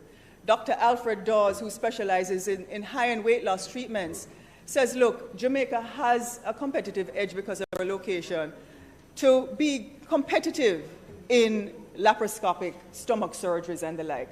But we can't compete because of the cost of the tools of trade. For example, a stapler to divide the stomach in his surgeries is 4 times the cost in Jamaica versus Brazil.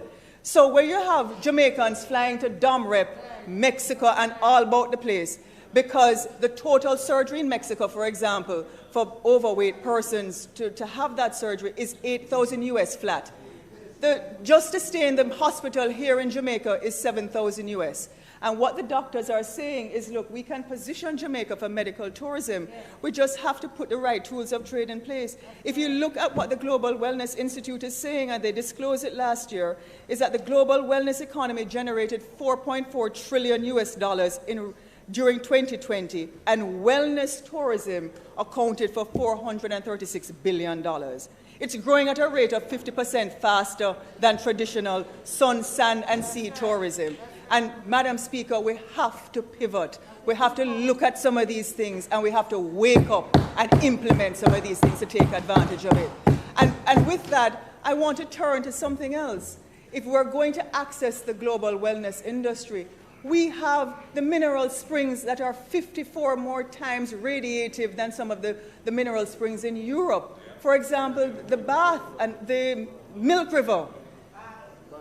Bath is in St. Thomas, right? And we have Rockford. But let us look at Milk River for a moment in Clarendon, right? In Clarendon. Madam Speaker, this place has been open from before slavery ended, from 1794. Right now, when I looked at the annual report for Milk River, when I looked at the annual report for 2020 for Milk River, it earned about 51 million Jamaican dollars. It is paying 26 million in staff. And by the time it took away all the other expenses, what it earned was actually 2.7 million. Now, right now, if you look at global cosmetic companies, let us look at La Mer, for example. You cannot buy a 3.4 ounce of La Mer serum, which is owned by Estee Lauder, if you don't have $900 US. You know what is in that product? Mineral water, thermal mineral water, sea kelp, and some other things. If you go to Israel and look at the Dead Sea, there is a company called Premier Dead Sea Pharmaceuticals that is right there in Israel producing cosmetics that they export to 48 countries. Prime Minister, we need to have a proper spa and boutique hotel out by the Milk River. We need to bring the cosmetic hotels. We don't need to divest Milk River. We need to do it ourselves.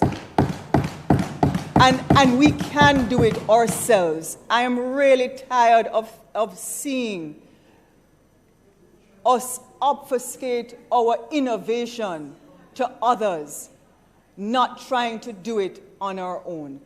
And we can do it. We can bring the people here. We can organize it. But this is where we are going to make some of the money. What happened?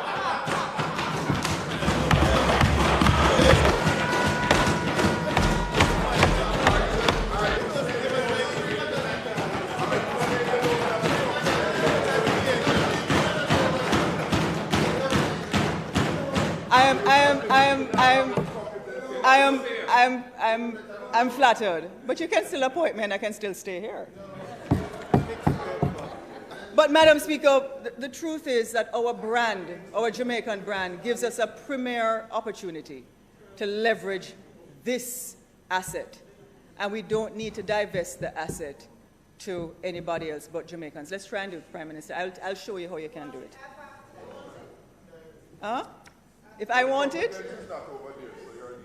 Listen, I'm Jamaica first. So if the Prime Minister needs my advice in terms of getting it done, I have no problems giving him. I don't have to cross the floor to do that.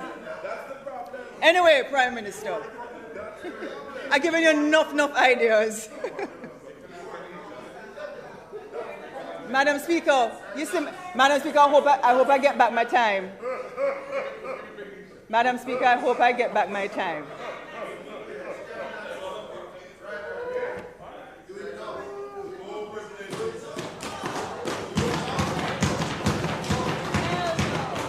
Madam Speaker, I hope I get back my time. Madam Speaker,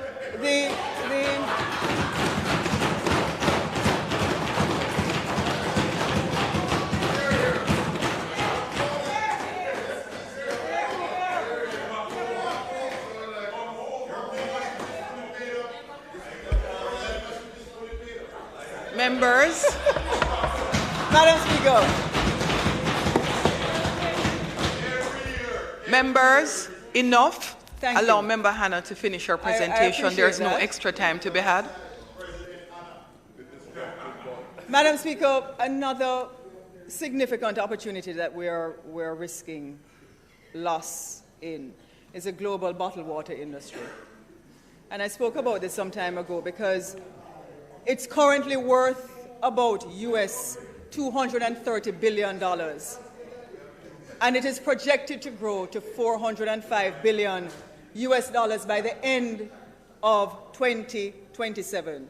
Now, the rising consumer awareness of better health is pushing the global demand and product sales for water, especially among younger consumers. And if we're following the trends, most restaurants abroad have mineral water, sparkling water, still water, all kind of different water, and there's so many companies that are advanced. But more granular is that the United Nations states that there are almost 16,000 desalination plants across 177 countries giving purified water because of the increased needs and of populations growing and the scarcity of good water, and because of urbanization due to climate change and other contamination issues, people are requesting more purified water. So in 2018, Mexico and Thailand had the highest per capita consumption of bottled water worldwide at 72.4 gallons per person. Madam Speaker, over the last 10 years, the United States' annual bottled water consumption grew by almost 40%. But they're getting their water from Italy and from Fiji. Why are they getting it from there when Jamaica is right here? Why isn't Jamaica exporting bottled water, even a box water, since we want to be climate focused? Fiji water was started, Prime Minister, in 1996. It now ships to all continents and commands $150 million US dollars in annual sales from the United States alone. Fiji's population is a little less than 900,000 people, slightly more than 894,444, a little more than a quarter of Jamaica's population. You see, if we were to even carve out 0.5% of the global bottled water market share, we would have a national export industry worth anywhere between US $1 billion to $2 billion. And this is an achievable goal. If you take out bauxite and aluminum, right now Jamaica does not export even $250 million US dollars worth of products. Rum, $56 million US. Yam, $30 million. Coffee, $11.9 million. Round it off to 12. Baked goods, $22 million. Ackee, $20 million US. Sauces, $24 million. Scrap metal, $11.6 million. Chemicals, $31 million. We are not exporting anything. Hold on. That is our annual exports. Significantly, Jamaica has won the award for Caribbean Water and from the Caribbean Water and Wastewater Association for the best quality drinking water in the region 3 times in a row, 2012, 2013, and 2014. And we're blessed with clean water. So we have an advantage too, because apart from recreational drinking of water, people like, imagine if we had a national water that says, drink the water that has the best coffee in the world. We have Usain Bolt, we have so many different things that gives us a global brand, and we're not taking advantage of it. And so, Madam Speaker, I often think about it that when the Iraqs were watching Columbus discover Jamaica running on the beach and watching him discover it, they were sitting right there on the beach when Columbus came and discovered us. And they watched him do it, right? I do not want another situation where a foreigner is going to come and discover that our water is $1 billion US industry. What? Well, it named Fiji, right? It doesn't need to be a government-run business, member, right? The issue, Madam Speaker, is that we have to start thinking differently. We have to change our swing. And it is the same way we focus on getting things done. So whether it is water, whether it is cosmetics, whether it is any kind of business that will give us a global competitive advantage, medical tourism, we have to clear the way to give the investment opportunities to build and grow our economy. That's what I'm talking about. And that is why we cannot be afraid of the things that we don't know, like NFTs, like non-fungible tokens and the metaverse. The metaverse is here. It's Internet 3.0. It's what people are using. It's what artists around the world are now creating in this new digital realm. Because when it was 174 years ago, and Mr. Torrens designed the registration system for titles that allowed you for a central register to record who was a legitimate owner of a property. Now, what you have is a situation where people can have duplicate certificates confirming their ownership. Member's time for speaking has expired. House Leader. Madam Speaker, I ask that the House allow the member sufficient time for her to complete her presentation.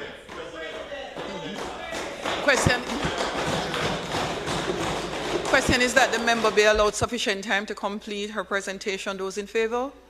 Those against? The ayes have it. Member Hanna.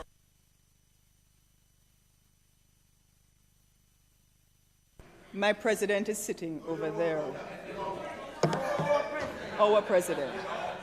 Madam Speaker, before I continue, the orderly gave out things. Members can click on the QR code and they can follow the presentation if they choose to.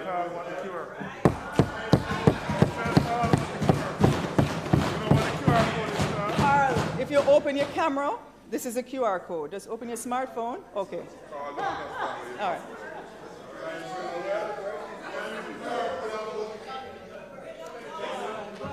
Madam Speaker, I want to... Members, thank you. Enough. Madam Speaker. Member Hanna, please complete your presentation. Thank you, Madam Speaker. I don't have much longer to go. Madam Speaker, when Robert Richards Torrens developed a registration system for titles that allowed for a central register to record the legitimate owner of a property and provide that owner with a duplicate certificate confirming their ownership. This system was the foundation for real estate commerce and mortgage financing. Fast forward to the 1990s when the internet revolutionized the world. So today, if you search your bank balance online, those funds are not physically sitting in the bank. You see what is called an IOU from the bank to pay that amount on demand in the denominated currency. We already depend on computers to account for our currency ownership, so why not everything else that we own? The next phase of the internet, referred to Web 3 or Web 3.0, is here, and the world that you've been accustomed to is morphing into a digital one with every passing day. That's true.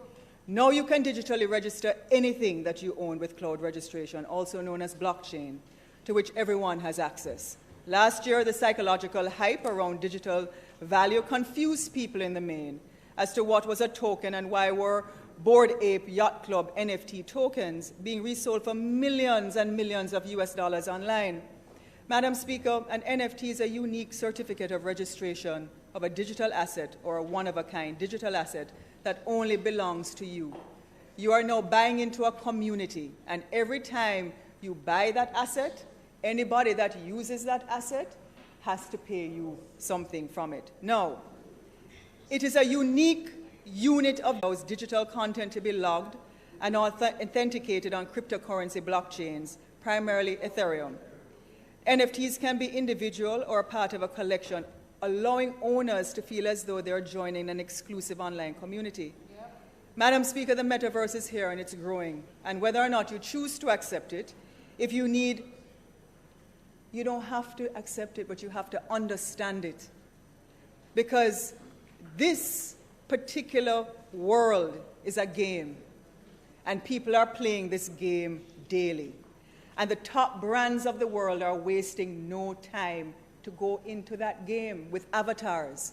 Adidas, Fendi, all of these companies are going into the metaverse. They just had a runway show. They had all kinds of things taking place there, and designers are making clothes for the metaverse and building their own NFT collection.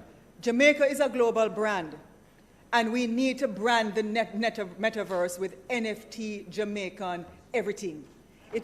The issue is that right now there are people in other countries who are building Jamaica that you can visit without even coming here when you put on your digital things, and selling those vacations in the metaverse.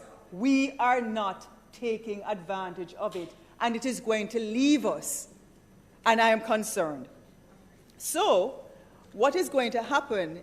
We must have a situation where Prime Minister, we have to find a way for artists in Jamaica because many of them have to now log their accounts overseas, because Jamaica does not allow you to trade in cryptocurrencies. They have to form their cryptocurrencies accounts overseas. Yeah. So this is a call to action for all of us inside here to develop the legislation for Jamaican artists, musicians, and content creators to monetize their content by leapfrogging their minds to this new reality of digital ownership management and the sale of NFTs and metaverse content with cryptocurrency. Madam Speaker, the CEO at the time, Jack Dorsey, sold his first tweet for $2.9 million US. His first tweet when he started Twitter, Prime Minister. And LeBron James turned his cosmic dunk video into an NFT and sold it for nearly $400,000 US. The sky is a limit in this particular area, and we need to give the opportunity for more of our content creators like Bonita Thompson, who is an AR artist called Don Dada, who is actually doing amazing things in the metaverse. But more Jamaican artists need to get in there. Madam Speaker? Huh? Yeah. No, it's more than that, Prime Minister. But if we don't act quickly, it'll go left way.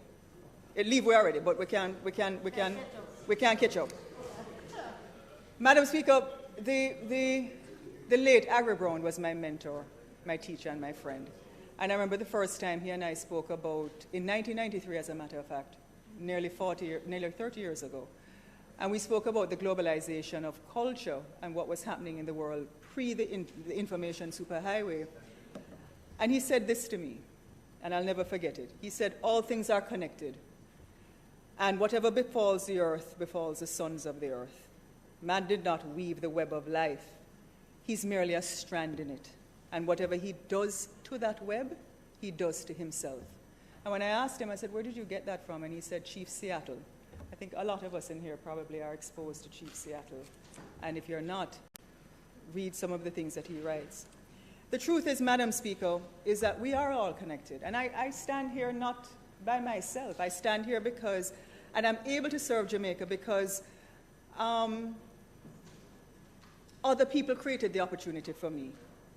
It wasn't by myself, and it was a collective weaving of individuals and groups who have contributed to who you are seeing and who you are hearing today. The people of my constituency, the people of Jamaica, my constituency office staff, the People's National Party, my colleagues on both sides of the House, my current leader of the opposition, and past leaders,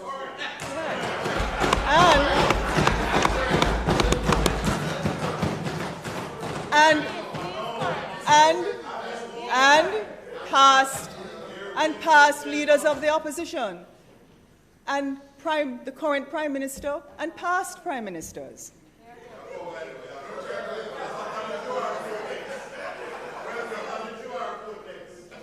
Madam Speaker, my parliamentary team that is here, my son, my family, my friends, my ride and die, which sit on right as and as a result of that connectedness and that ability for everybody in that web to create an opportunity that it gives me an appreciation to serve my country that allows me to stand here. I know I have a responsibility. I know I have a responsibility and a duty. Because anything that I do, any decision that I take, has repercussions for the people who are here now and the people who are coming behind me. And I don't take that responsibility lightly, because I know all of us, whatever we do, the member from St. Mary, Western, not Central.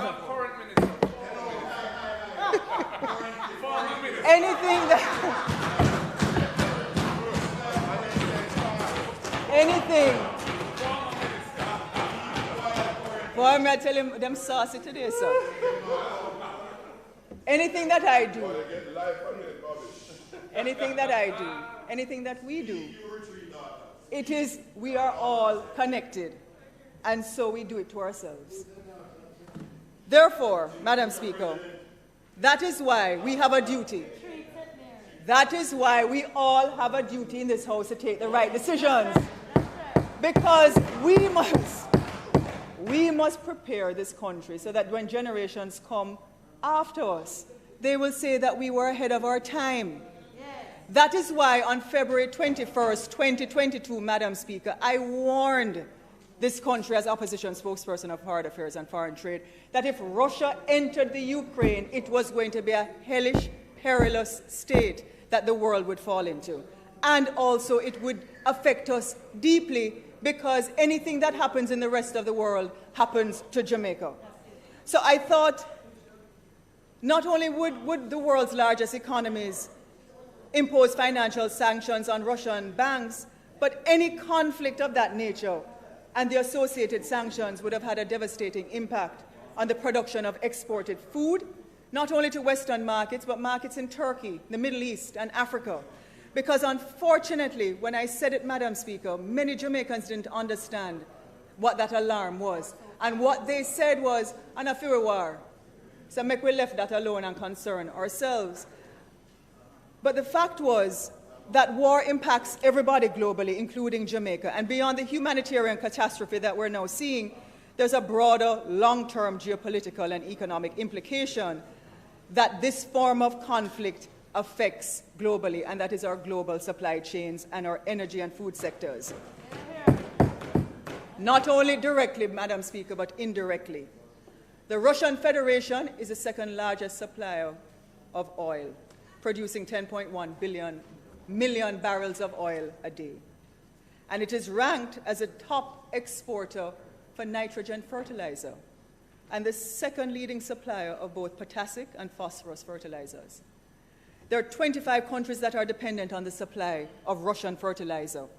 Last year, Russia stood out as a top global wheat exporter, exporting 32.9 million tons of wheat and meslin, or 18% of international shipments. Ukraine stood as the fifth largest wheat exporter in 2021, exporting 20 million tons of wheat and meslin and a 10% global market share. Russia and Ukraine held nearly 30% of the worldwide market share of wheat products. What Jamaicans also need to know, Madam Speaker, is that Ukraine also produces half of the world's sunflower seed oil.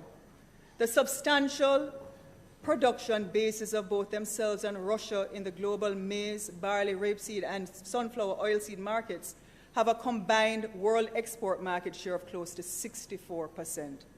Approximately 50 nations rely on these two countries for roughly 30% of their wheat import needs.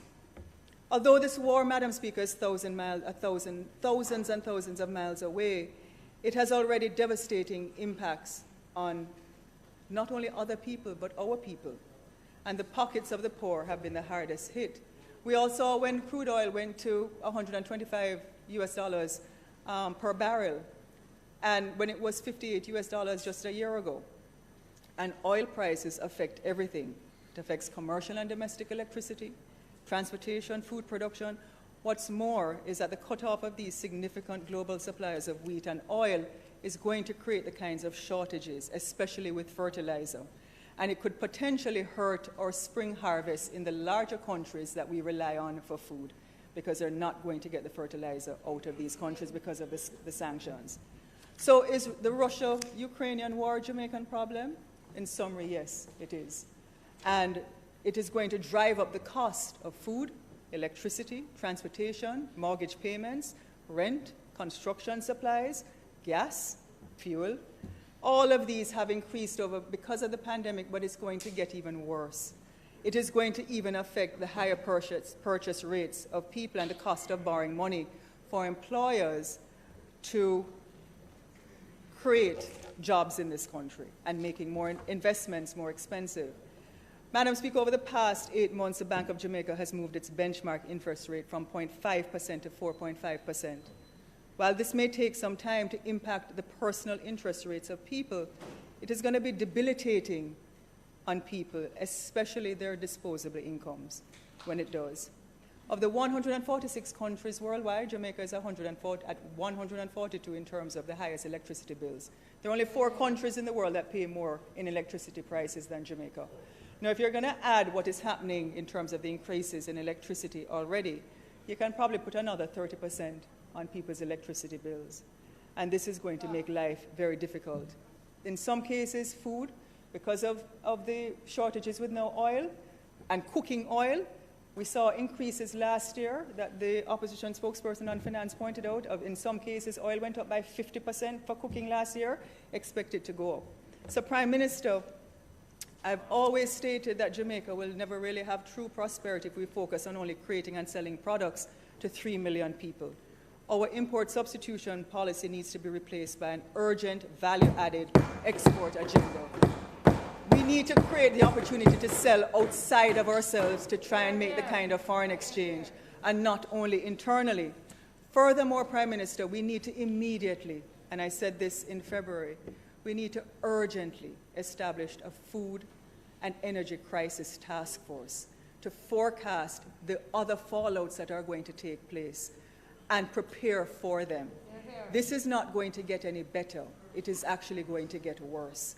And our dependence on international trade for raw materials, food production, oil, and fertilizer dictates that we cannot adopt a wait-and-see attitude. Instead, we must be proactive and strategic now to ensure that Jamaica globally repositions ourselves and look at the opportunities that we have in terms of competition globally. Madam Speaker, in closing, I want to say that we have the natural beauty in this country. We have creative people. We have the best soil that gives our food the best taste.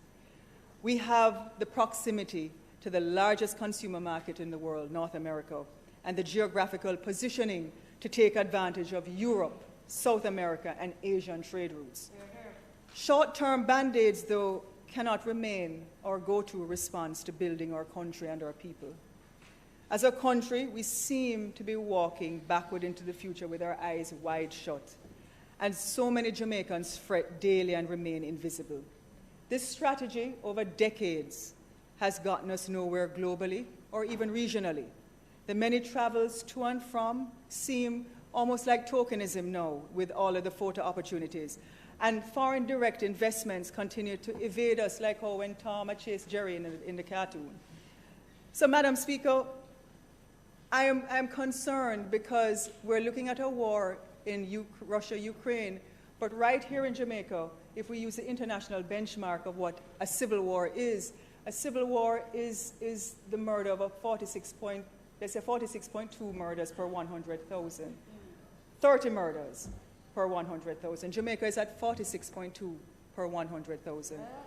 And we are ranked as the second in the world for murder and the second for killing women.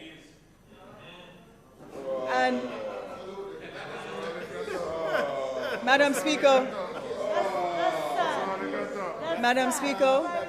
just today, the news, Prime Minister, just today, the news reported in Montego Bay that thugs went into one of our hospitals and demanded with guns that they release a patient. This is where we are. Mr. Speaker, on a point of correction, if I may, because I think I said the news reported. I know, but I think it's important, if I'm allowed, Madam Speaker, just to clarify, because it's a national issue, it's been discussed widely on the media, and I don't want the member to be misinformed. I'm not saying she's doing anything deliberate. It's an information issue. Yes, Minister Tufton. So Minister Tufton, it would appear Member Hanna has yielded. Quickly, Madam Speaker. Quickly. Member. Madam Speaker. Go ahead. It's a point of clarification. Go ahead, Minister Tufton. Go ahead, Minister Tufton. There's no point of order now. Madam Speaker, just to say, Minister Tufton, go ahead. Quiet in the House, please. There was an incident at Cornwall Regional. It involved no guns. It involved a group of family members, friends who wanted a patient discharged, and they were boisterous, they were loud, but there was no guns drawn or threats of gunfire exchange, as is being reported in sections of the media. I think that's important. Thank you very much. Thank you, Madam Speaker. Go ahead, Member Hanna. Thank you for the clarification. I think that is an important clarification. But it does not take away the larger point, Madam Speaker, because since 1962, murders in this country has increased by over 2,040%. Madam Speaker, in this country, if we continue at that rate in another 60 years, if we continue with this momentum, in another 60 years, you will see in any 1 year over 26,000 Jamaicans being murdered in 1 year. The problem is that in this country, 18% of our male population between the ages of 15 to 34 are responsible for 75% of the murders that are committed in this country. And, Madam Speaker, I am concerned because as we look at a war in another country, we're experiencing an unrecognizable war in this country, whether we want to recognize it or not. And so, Madam Speaker, in this era, we must do what we must so that we can eventually do what we want. And though some of the policies that we may need to put in place might not be politically expedient for the JLP or the PMP to win an election, we have to develop the courage to get it done and get it done with urgency.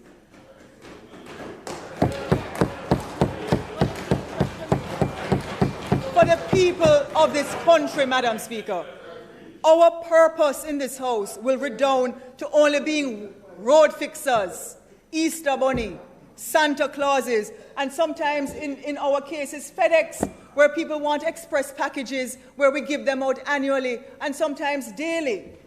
That is what our role will be if we don't take serious and change our swing. Madam Speaker, there is a fierce urgency now calling on us to change our old habits, meaningfully engage in working cooperatively across the aisle, and look towards sustainability so we can give our people a lifestyle to afford good protein and nutritious food daily, to feed themselves and their families, to keep them safe in their violent-free communities, and to educate them to compete with the best in the world. Madam Speaker, it is time, colleagues, it is time that we change our swing. Thank you, Madam Speaker.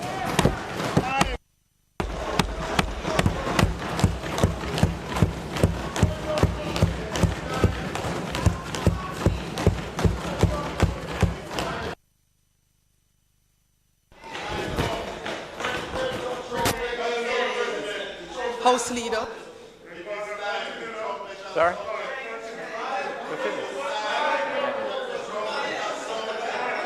No recommittal. Tomorrow.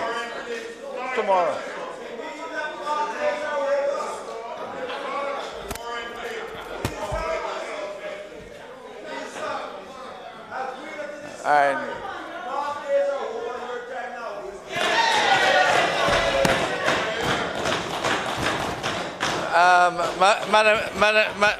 Madam Speaker, I would like to thank the member from Southeast St. Anne for her very enlightening.